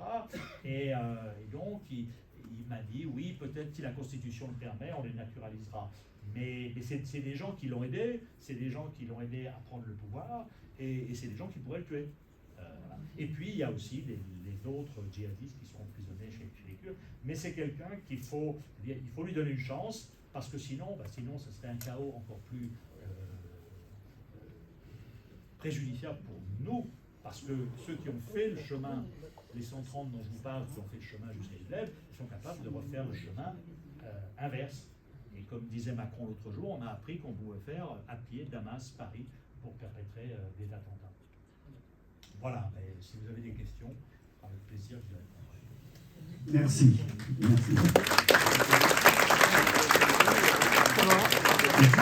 Juste avant de vous donner la parole, ça c'est un livre qui est intéressant parce qu'effectivement derrière toute cette cartographie du Moyen-Orient, il y a du pétrole, il y a des puits de pétrole, et derrière ces puits de pétrole, c'est également des pipes qui amènent le pétrole dans le golfe Persique. On n'a pas parlé, enfin tu n'as pas parlé du golfe, du détroit d'Ormuz, mais qui est stratégique également pour toute cette région. Donc vous pouvez le consulter si ça vous intéresse. Maintenant, vous le savez, par principe, je fais circuler le micro, vous levez la main et je viens vers vous.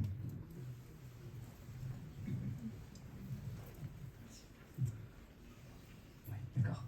Bonjour Monsieur Malbruno, merci pour cette conférence. Donc, moi, je m'appelle Gaspard, je suis étudiant à Sciences Po Paris. Donc pour nous, effectivement, la question du conflit entre Israël et le Hamas a été très importante l'année dernière. On a eu beaucoup de manifestations. Pardon. Ok. Oui, donc voilà, je suis étudiant à Sciences Po Paris. L'année dernière, nous, effectivement, on a eu beaucoup de tumultes vis-à-vis de tout ce qui se passe à Gaza, notamment sur la terminologie, génocide, etc. On a eu beaucoup de débats là-dessus. Ça a fait des polémiques énormes. Beaucoup de camarades ne se sont plus parlé à cause de ça, il y a eu des amitiés brisées, voilà. Donc ça a des conséquences aussi en France. Ma question, elle est justement sur la Syrie. Je voulais simplement, parce que vous avez fini là-dessus, je voulais simplement savoir si pour vous, il y avait un risque aujourd'hui de guerre ouverte ou pas, ou hybride, entre Israël et la Turquie en Syrie, puisque la Turquie soutient l'ANS et Israël a bombardé notamment assez récemment le palais présidentiel à Damas. À côté. Ouais.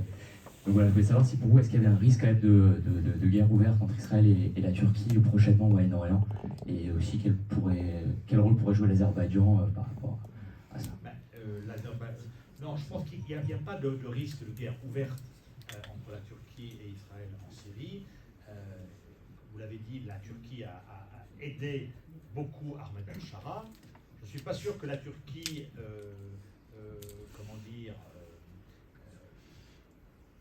5-6 décembre, lorsque Shara et ses hommes ont commencé par renverser Alep, ensuite Hama, aient souhaité qu'ils aillent jusqu'à Damas, parce qu'ils pensent qu'ils préféraient peut-être négocier avec Assad, ce que ne voulait pas Assad depuis quelques années.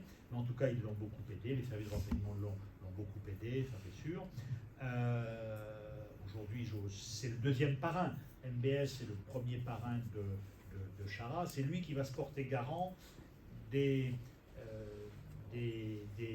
engagements que Shara a fait à Trump. Trump est allé voir l'autre jour, ils ont discuté 33 minutes. Trump lui a dit, écoute, j'ai des exigences, tu dois prendre le contrôle des djihadistes, en expulser quelques-uns, etc. Et donc MBS est celui qui pourra convaincre Shara de faire telle ou telle chose, parce que sinon, son copain Trump, impulsif comme il est, il va tout renverser. Et d'autre part, Shara attend l'argent saoudien pour reconstruire. Mais la question, c'est plutôt que cherche Israël, qui a commencé dès le 9 décembre à bombarder les installations militaires qui étaient déjà quasiment vides, et qui a mené depuis plus de 800 attaques contre des installations militaires syriennes, et qui non seulement occupe le plateau du Golan depuis 1937, mais qui est monté au-delà de ce plateau pour occuper une bande de territoire tout le long de sa frontière.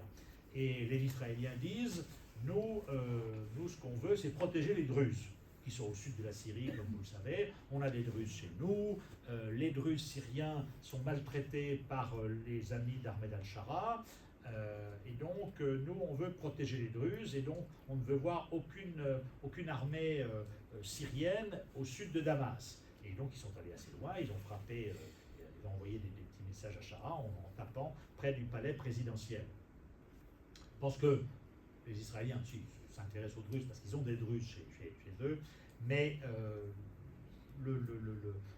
la raison de tout cela, elle est pas très claire. En tout cas, elle est pas très cohérente, parce qu'ils ont en face d'eux quelqu'un justement qui n'a pas envie d'ouvrir un second front avec Israël, parce qu'il sait très bien qu'il n'en a pas les moyens, puisqu'il n'a pas l'armée. Donc il y a une volonté israélienne d'affaiblir ce régime, en disant ben voilà, c'est toujours un djihadiste, etc. Ce qu'il faut savoir, c'est que depuis la création de l'État d'Israël en 1948, Israël a eu comme stratégie à l'égard de son environnement arabe, depuis 1948, de jouer les minorités pour affaiblir les États centraux.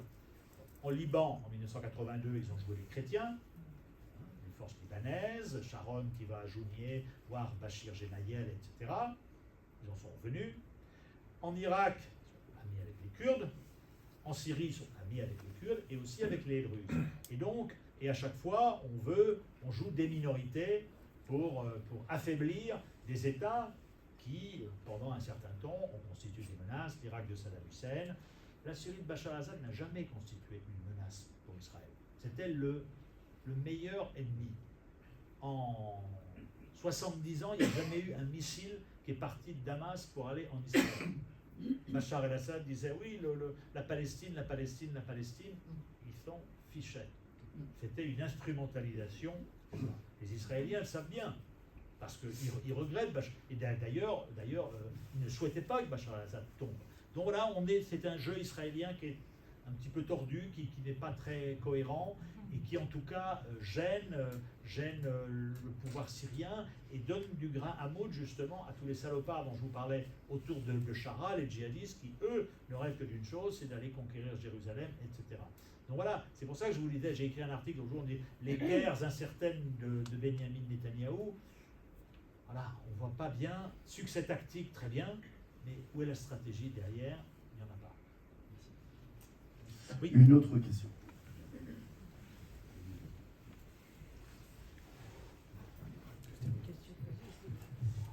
Monsieur Bruno, merci pour votre conférence. Je voudrais vous poser une question. Là, qu'est-ce qui se passe si les Iraniens ont la bombe atomique? Est-ce que les Israéliens vont pas avoir tendance à leur taper dessus pour justement, ou même avant, comme ça c'est déjà fait lors de beaucoup d'opérations militaires? Et puis vous dites que le président syrien n'est plus islamiste. Vous êtes... Non, je n'ai pas dit qu'il n'est au contraire. J'ai dit qu'il n'était plus djihadiste. Il est plus djihadiste. Et puis vous êtes un petit peu en confrontation avec les idées de Abnouch Shalmani qui dit qu'il n'y a pas de bons islamistes. Ouais. C'est pas vraiment une référence pour moi. C'est une jeune dame qu'on voit sur les écrans télé. Qui était iranienne, qui travaille journaliste sur LCI. Tu es une très bonne journaliste. Non. Alors, pour répondre à votre première question, non, Israël a vraiment envie d'aller neutraliser la structure nucléaire iranienne, et c'est un avertissement qui est pris au sérieux, évidemment, en Iran, parce que non seulement les infrastructures nucléaires, mais il faut aussi qu'Israël s'en prenne à Khamenei, etc. Lorsqu'Israël a éliminé Nasrallah, en lui posant 80 tonnes de bombes sur son bunker, le corps de Nasrallah était intact, mais il y a eu un tel effet de souffle qu'il a suffoqué. Et bien juste après, les Iraniens ont pris Khamenei et l'ont mis au chaud quelques jours, parce que tout pouvait arriver. Mais il y a une vraie menace qui est déclarée par Israël. Donc il faut qu'on neutralise les installations nucléaires iraniennes. Et donc compte tenu de ce qui s'est passé, compte tenu du fait que le régime iranien est hyper infiltré par Israël, donc c'est une menace qui est prise au sérieux. Et puis, il y a cette deuxième menace aussi. Trump lui veut un accord, pour toutes les raisons que je vous ai dit, commercial. Et puis, il veut pas. Trump n'est pas un belliciste, il veut pas de guerre. Il arrête d'aider Israël. Comment? Il arrête d'aider. Exactement, c'est une bonne. Oui, je veux dire, fort pour le. Oui, Madame dit, c'est vrai que c'est assez logique, c'est même. Moi, je suis né à la Palisse, c'est une vérité de la Palisse. Quand on veut arrêter la guerre, on arrête de fournir des armes à celui qui fait la guerre. Voilà. C'est ce qu'Emmanuel Macron a dit. Et voilà. Bon. Après vous, avant vous, pardon. Il dit toujours les choses avant les autres, je précise. Voilà, donc il y a une menace très forte. Les Israéliens, eux, veulent appliquer un système, un peu ce qui s'est appliqué à la Libye, c'est-à-dire on détruit tout. On détruit tout, on casse tout. Et après, les Américains vont inspecter, etc. Ça, pour l'Iran, c'est une ligne rouge, parce que l'Iran, il y a un attachement au nucléaire qui date d'avant la Révolution. Je vais vous raconter une anecdote que m'a raconté Jean-David Lévy, qui était le Sherpa, le conseiller diplomatique à la fois de Chirac à la fin et de Sarko après, qui a été ambassadeur ensuite aux États-Unis, qui était un type délicieux, et qui me disait, en 2008, il était ambassadeur aux États-Unis, il fait une conférence devant la communauté juive iranienne, importante aux États-Unis, et il dit, oui, la France ne veut absolument pas que l'Iran se dote de l'arme atomique. Et il me dit, à la fin, il y a 3 mains qui se sont levées, mais qui disent, mais de quel droit l'Iran n'aurait-elle pas l'arme nucléaire alors qu'Israël l'a? Donc c'est pour vous dire qu'il y a un attachement dans l'histoire iranienne, donc cet attachement fait qu'ils ne peuvent pas se mettre nus par rapport au nucléaire, d'autant que le traité de non-prolifération nucléaire prévoit que le nucléaire peut être un recours, mais pour des applications civiles. Le problème, c'est que les Iraniens évidemment mentent. Quand vous enrichissez même à 10, 15, 20%, c'est pas pour faire du civil. Voilà. Mais donc voilà, donc il y a une vraie menace, et là l'épreuve de vérité se joue actuellement, puisqu'il y a ces négociations. Mais c'est pour ça que je vous dis, la menace est tellement forte israélienne, et l'Iran est tellement conscient de cette menace, et conscient également de ses faiblesses dont je vous parlais tout à l'heure, que je pense que le désir de négocier est assez fort de part et d'autre. Mais c'est vrai qu'il y a une... Et les Iraniens le savent. En 2015, si vous voulez, quand ils ont négocié, l'alternative, ce n'était pas des frappes. Si on n'arrive pas à trouver un accord, l'alternative sera encore plus de sanctions. Aujourd'hui, l'alternative aux négociations, c'est si tu négocies pas, on frappe. Et donc, quand on est un régime affaibli, et quand on a envie de survivre, ce qui est la priorité numéro 1 du régime iranien, je pense qu'on a envie de négocier. Après, il faut trouver un équilibre, et bon, il y a eu quand même 3 séances, là il y en aura une 4e, je crois, demain à Oman encore. Voilà, je pense j'ai tendance à penser qu'il pourrait y avoir un accord. Une autre question. Une question. Excusez-moi. Le rôle de la Chine. Attendez, pardon. Pardon. Ah, c'est bon. Là, je suis bon. Ok. Voilà. Pardon, merci. Bon, l'histoire de Gaza, tout ça, c'est entendu, c'est vieux, on les connaît, mais par contre, l'inconnu, c'est Shara quand même, qui est arrivé, il n'est pas arrivé d'ex nihilo, il a été aidé par les Turcs, il est arrivé avec du matériel turc, il est descendu jusqu'à Damas, ok. Mais qu'en est-il des Russes, qui étaient les soutiens d'Assad, qui l'ont laissé tomber, des bases militaires russes, bases d'abord Tartus et aériennes et et navales, qui pouvaient permettre à la Russie de contrôler l'Afrique. Tout ça, ce sont des données récentes. Effectivement, en plus, il y a Israël qui détruit toutes les infrastructures russes, ça revient au même, toutes les infrastructures de l'armée syrienne qui étaient dotées par la Russie. Dans quel but? Dans le but, peut-être, que ce soit les Américains qui les remplacent, peut-être. Bon, je suis machiavélique là, sur ce coup-là, mais on peut se poser la question. Pourquoi il ne réagit pas sur le Golan? Effectivement, il ne peut pas. Il est déjà inquiet sur lui-même, il ne sait pas si demain il va être en vie. Mais pourquoi ne fait-il pas appel aux Turcs? Les Turcs ne demandent qu'une chose, c'est d'envahir la Syrie. C'est un vieux rêve pour eux. Le rêve ottoman, un petit peu comme les Russes qui rêvent de la Grande Russie. Les Ottomans sont en définitive, et le sont en concurrence, ils sont sunnites, en concurrence avec BMS quand même, sur la région, sur le pôle sunnite. Donc, est-ce que vous pouvez répondre à ces questions? Est-ce que c'est possible de répondre à ces questions? Bien sûr, tout est possible. Merci. Non, la Turquie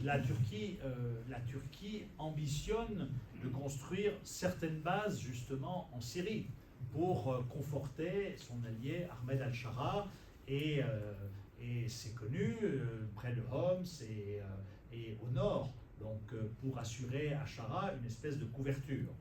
Ensuite, les liens entre la Russie et le nouveau pouvoir syrien.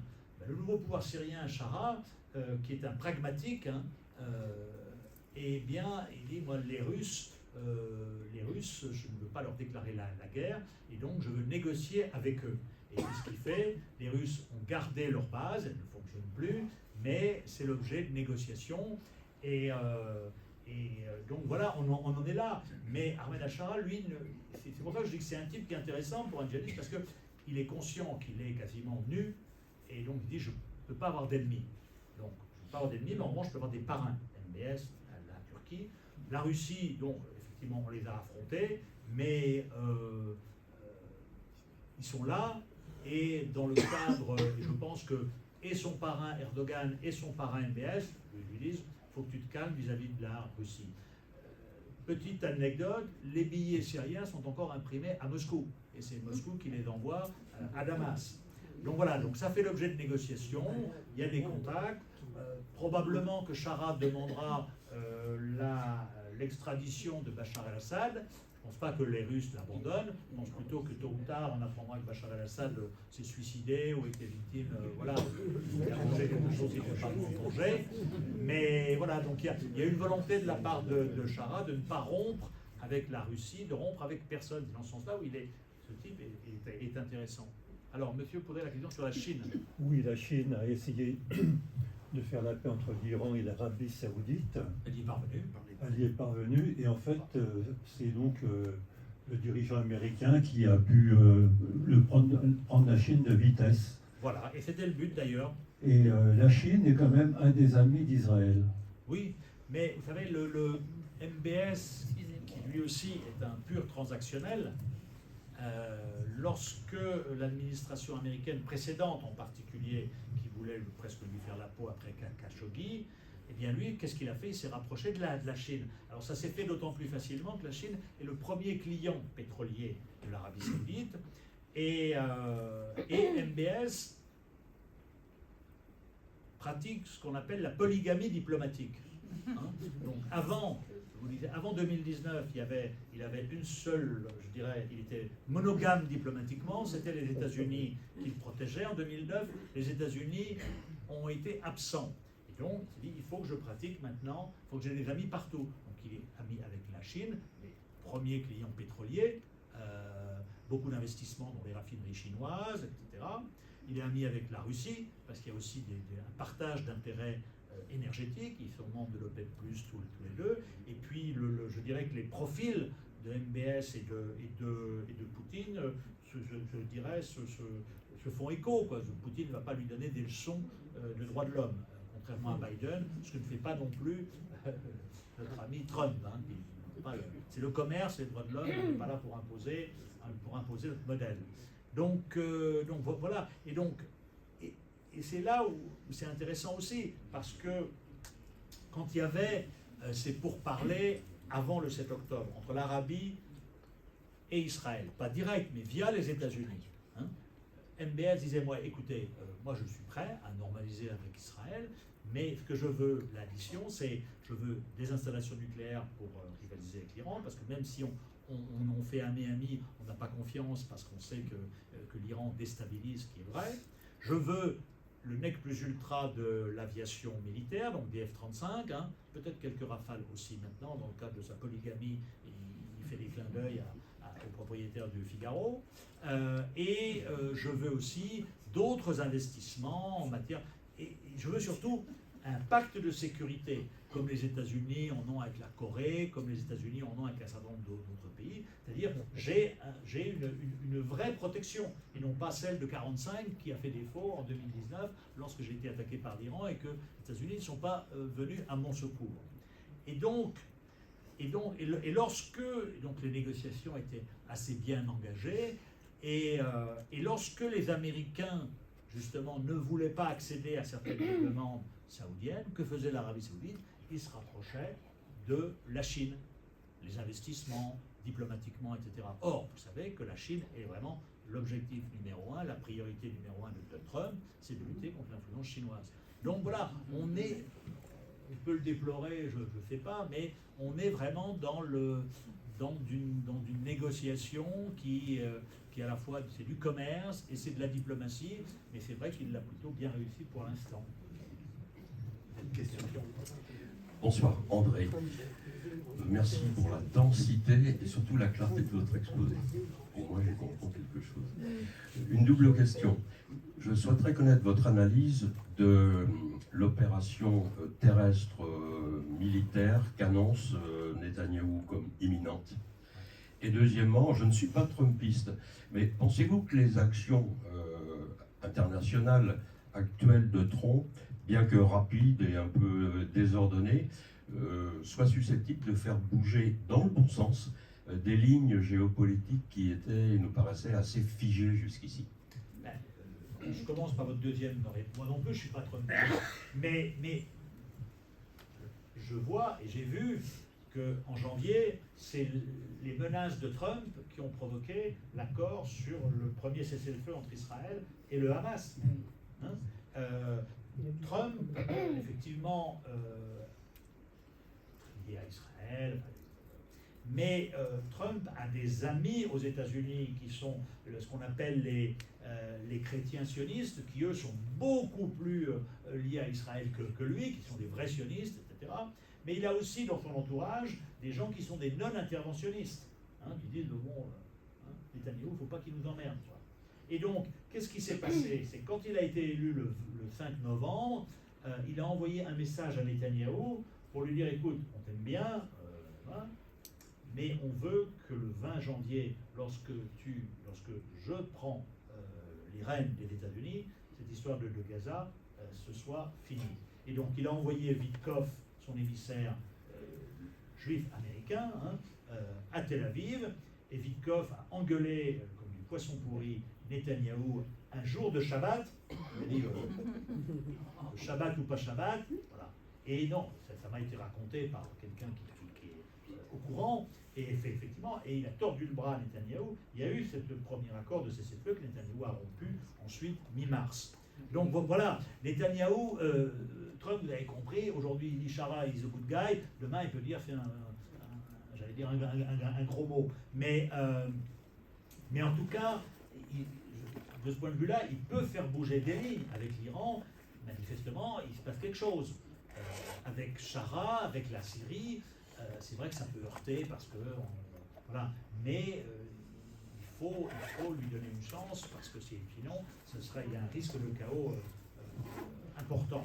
Donc voilà. Donc ça, je pense qu'il faudra voir. Mais dans cette région du monde, si vous voulez, que je pratique depuis 35 ans, c'est vrai que nous autres Français, on a tendance à penser que ces gens-là nous ressemblent et que nous, qui étions une puissance glorieuse avant, on va répandre la bonne parole, le lait et le miel. Mais c'est fini cette époque. C'est fini cette époque. Nous sommes des puissances déclinantes et eux sont des puissances quand même montantes, qui ont une force de frappe financière extrêmement importante. Et surtout, on ne va pas changer leurs coutumes, leur façon de vivre. Alors, il faut, je ne suis pas là en train d'avoir un discours disant il faut soutenir les dictateurs, etc. Mais je pense qu'il ne faut pas être naïf. La démocratie, il n'y en aura pas dans les 25 prochaines années à venir en Arabie Saoudite ailleurs. Mais les Saoudiens ne veulent pas, ou tous ces gens du Golfe, d'une démocratie telle qu'on l'entend en Occident, qui veulent une bonne gouvernance et qui a une répartition des richesses qui soient à peu près équitables. Voilà.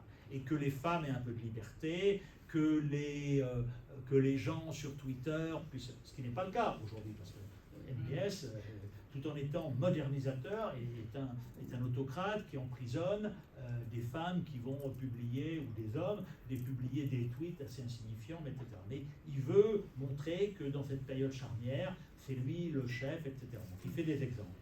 Mais voilà, donc c'est ça, je voulais dire, il faut être pragmatique. Jaurès disait, il faut être réaliste à court terme et idéaliste à moyen terme. Nous, on a tendance souvent à être l'inverse. Voilà, donc, et ça, c'est vrai que l'exemple des révoltes arabes nous a un petit peu échaudé. Ensuite, sur l'opération militaire de Netanyahou, je vous dis, c'est fait pour progressivement avancer vers une espèce d'épuration ethnique. Il l'a dit cette semaine. Il a dit, je ne vois pas de scénario de fin de la guerre. Voilà. Donc tant qu'il aura le blanc-seing américain, il va avancer avec tous les dégâts que ça va provoquer. Y compris pour Israël, pour les Israéliens, pour la communauté juive. D'où les critiques qu'on entend, d'où Trump qui va dire il y a beaucoup de gens qui sont affamés. Voilà. Donc soutenir de manière, comme l'a fait cette semaine Marine Le Pen, de manière grotesque, Benjamin Netanyahou, ça n'est pas soutenir ni les Israéliens, ni les communautés juives à travers le monde. Parce que comme l'avait dit Joe Biden, qui pourtant se targuait d'être un président américain sioniste, Netanyahou fait du mal à Israël et aux Israéliens. Aujourd'hui, l'image d'Israël dans le monde n'est pas bonne. Les chances de parvenir à une paix entre Israël et son voisinage sont très réduites. Donc voilà, donc simplement il faut espérer que lors des prochaines élections, voilà, il y a un changement. Moi, je ne suis pas très optimiste parce que la société israélienne s'est radicalisée depuis 20 ans, 25 ans.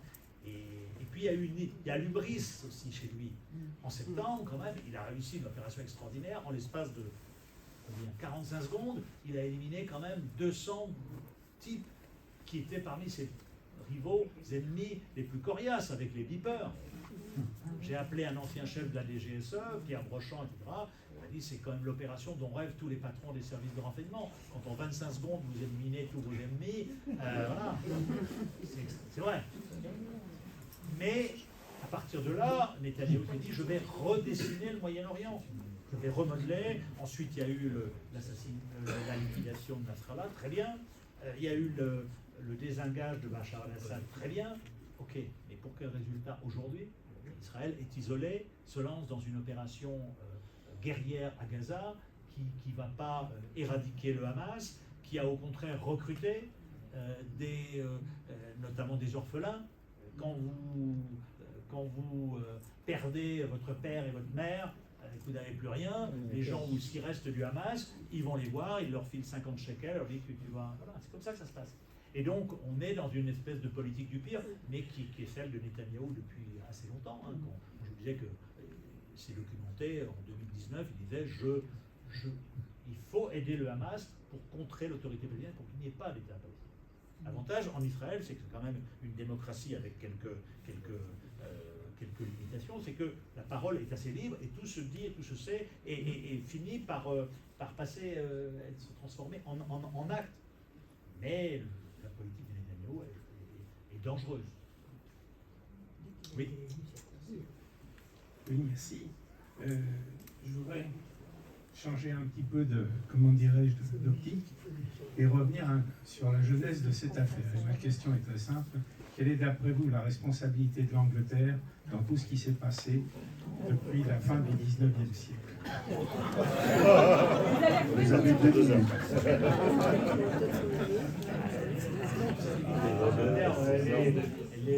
Si vous comprenez, c'est effectivement, c'est une réponse qui pourrait être longue. En 1917, l'Angleterre effectivement a eu une responsabilité lorsqu'il y a eu la déclaration Balfour qui a promis l'établissement d'un foyer national juif en Palestine. Et ensuite, au cours des 30 années qui ont suivi, effectivement, l'Angleterre, fidèle un petit peu à son habitude, a joué un petit peu de tous les tableaux, quoi.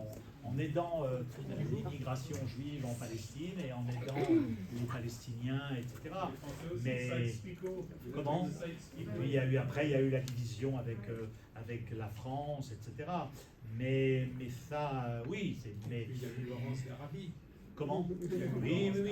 Mais les Anglais connaissent très très bien cette région parce que ce sont de remarquables observateurs. Ils ont des services de renseignement qui sont très très bons et ils savent. Par exemple, pour terminer peut-être, Ahmed Al-Shara, j'y suis allé en janvier-février, j'ai fait 2 pages dans le Figaro, j'ai vu beaucoup de gens et j'ai révélé par exemple qu'il avait une boîte de communication anglaise derrière lui, qui l'aide beaucoup. C'est pour ça que ce monsieur est extraordinaire, parce que vous lui posez une question, il vous dit tout ce que vous avez envie d'entendre. Hein. Donc il est intelligent certainement, mais je pense qu'il est bien briefé. Et cette boîte de communication anglaise, elle s'appelle Intermediate, et qui est son fondateur? C'est l'ancien conseiller national à la sécurité de Tony Blair. Donc on peut penser que parmi ses employés, il y a des gens quand même, parce que les Anglais ont l'avantage, c'est quand vous sortez, par exemple, quand vous rentrez dans la diplomatie anglaise, contrairement à nous, vous choisissez la diplomatie ou vous allez, par exemple, dans les services de renseignement. En Angleterre, les diplomates peuvent être aussi en même temps espions. Et donc, c'est comme ça qu'on fait du vrai espionnage, quoi, parce qu'effectivement, ils sont sous couverture et on ne les découvre que lorsque on les découvre, si on les découvre. Donc voilà, donc l'Angleterre est toujours très affûtée dans cette région du monde. Voilà. Une question, ici. Oui, justement, peut-être pour finir, moi je reviens à la population de Gaza en fait, parce que personne n'en veut finalement. Le monde arabe à côté ne les accepte pas du tout. Bah Il non, n'y aurait pas un moyen ils n'auraient pas moyen de se concerter. Le Qatar donnant 30 millions de dollars il pourrait peut-être faire temporairement les déplacer, parce qu'il va aller jusqu'au bout, ça c'est sûr. Voilà, c'est ma question un peu pour revenir à de l'humain, puisque finalement... Oui, mais c'est un humain un peu déshumanisé, votre question, madame. Parce que, mais on pourrait pas... Personne n'en veut. Si, non, La vous savez... Je veux non, dire, je suis d'accord, mais... les Palestiniens, pour l'instant, personne n'en veut. Non, puis eux, je ne suis pas sûr qu'eux-mêmes veuillent partir. Oui, ça c'est sûr. Ça c'est sûr, mais bon. Je suis même sûr du contraire, même s'il y a un sondage cette semaine qui a dit qu'un certain nombre pourrait partir. Non, mais c'est vrai que... mais votre question, elle est... Comment dirais-je Ils ne sont pas si nombreux. Non, mais ils sont chez eux. Oui, mais temporairement. Ah oui. Le problème, c'est qu'en 1948, quand on a dit aux gens, vous partez, et vous partez temporairement. On est en 2025, non, je pense que, effectivement, moi je dis parfois de manière un peu cynique, mi-cynique, mi-drôle, visiblement on a du mal à régler ce problème israélo-palestinien. La seule chose qui pourrait le permettre de le régler, c'est qu'il y ait un tremblement de terre qui élimine l'une des deux terres. Mais ça n'est pas possible. Et le transfert, c'est un transfert de population. Ils sont en train de crever. Oui. On s'en fout. Mais donc c'est pas... Ça c'est exact. Je veux dire, c'est pas... Et personne, aucun pays arabe, d'une part, ne veut les récupérer, mais non, mais parce qu'ils ne sont pas chez eux, ils sont pas... c'est une fausse bonne solution. Voilà. Quand on vous écoute, on a quand même l'impression que le centre du problème, c'est Israël. Et il y a toujours, on en revient toujours à Israël. Ma question est toute simple. Quelle est la capacité de Trump d'arrêter de soutenir Israël? Parce que sans les Américains, Israël ne peut rien faire. Ils n'auront jamais les capacités de continuer même leur guerre avec Gaza. C'est la vraie question. C'est la question centrale, c'est est-ce que Trump aura les moyens, de tordre le bras? Je n'en suis pas convaincu parce que aux États-Unis, les groupes de pression pro-israéliens sont très puissants. Je n'ai pas dit que les problèmes ne viennent pas d'Israël, mais ce qu'il faut bien voir, c'est que entre Israël et les Palestiniens, le rapport de force, il est comme ça. Les Palestiniens sont toujours dans la réaction, et la réaction parfois violente, terroriste. les attentats, le 7 octobre, etc. Mais j'ai vécu 9 ans là-bas. Jour le jour, j'ai scruté ça. J'ai écrit un livre, etc. Des pierres au fusil, les secrets de l'intifada, qui était assez bien documenté parce que j'avais des gens qui me renseignaient bien. Et on voit bien, et j'avais eu un papier dans Tribune Juive, qui n'est pas un hebdomadaire anti-israélien ni antisémite, et qui avait dit le livre de Malbruno est dur contre Arafat et accablant contre Sharon. Pourquoi il disait ça? Et c'était assez vrai, parce que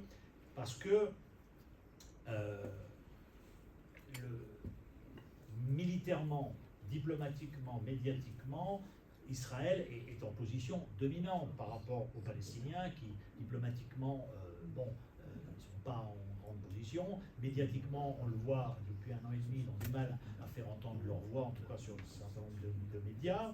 Et puis, il y a un rapport de force, militairement, etc. Toutes les conversations des dirigeants palestiniens sont écoutées par les services de renseignement israéliens. Il y avait à côté de chez moi, à Jérusalem, un grand building de la police où il y a un immense ordinateur où il y a tous les dossiers qui concernent les dirigeants palestiniens, etc. Les mails sont interceptés. Donc, je vous dis, il y a une disproportion.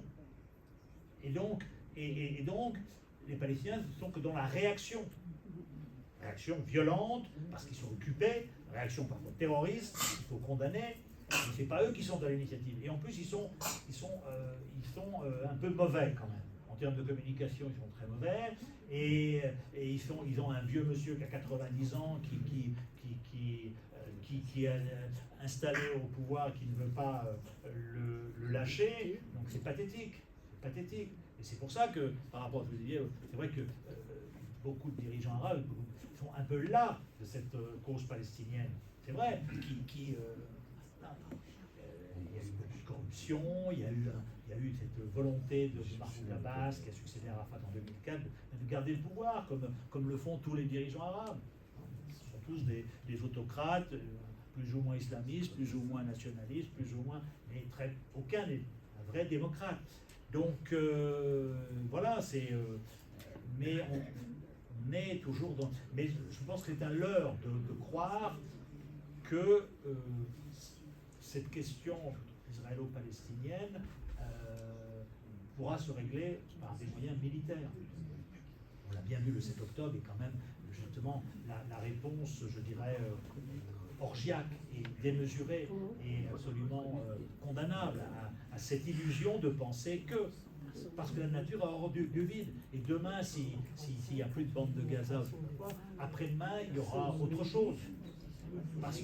Donc il faut le régler, mais pour le régler, il faut qu'il y ait de part et d'autre, il faut qu'il y ait l'émergence, il faut effectivement que le Hamas ne va pas disparaître. Ce qu'il faudrait, c'est qu'il y ait une démilitarisation maximale du Hamas, que le Hamas change de nom, qu'il s'appelle je ne sais pas quoi, qu'il fasse de la politique, et que l'autorité palestinienne soit modifiée, avec des nouvelles têtes, qu'Israël libère par exemple Marwan Barghouti, qui était quelqu'un qui incarnait jusqu'en 2000 son incarcération, un espoir, qui n'est pas corrompu, etc. Ils ne veulent pas le libérer. Et que côté israélien, il y a aussi une régénérescence du leadership. Mais ça fait beaucoup de conditions, tout ça. Et donc, c'est pour ça qu'on ne peut pas être très optimiste. Mais voilà, on verra.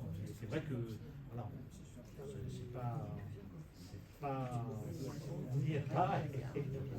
Mais vous savez, les choses peuvent aussi évoluer. Mais je pense que ce qui est frappant, et j'en terminerai là, lorsque l'espoir est déçu, c'est toujours très embêtant. Parce qu'un espoir déçu, ça suscite le terrorisme, et ensuite ça suscite des réactions ou l'hubris de l'autre côté.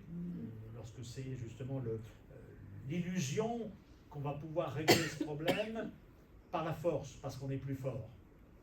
Et parce qu'effectivement, on est très fort, on est capable d'aller mettre une bombe sous le lit d'Ismaël Haniyeh dans son hôtel à Téhéran, bravo, mais on n'est pas capable d'éradiquer le Hamas et de gagner la guerre contre les Palestiniens, parce qu'on ne gagne pas une guerre contre des idées, et on ne gagne pas une guerre contre une occupation. Il faut mettre un terme à cette occupation, partager la terre, diviser cette terre, comme ça avait été envisagé avec les accords d'Oslo. Voilà, chacun chez soi, sécurité d'Israël et puis dignité pour les Palestiniens. Sinon, on se retrouvera dans 10 ans et je vous ferai une conférence sur... Merci. Merci, Georges.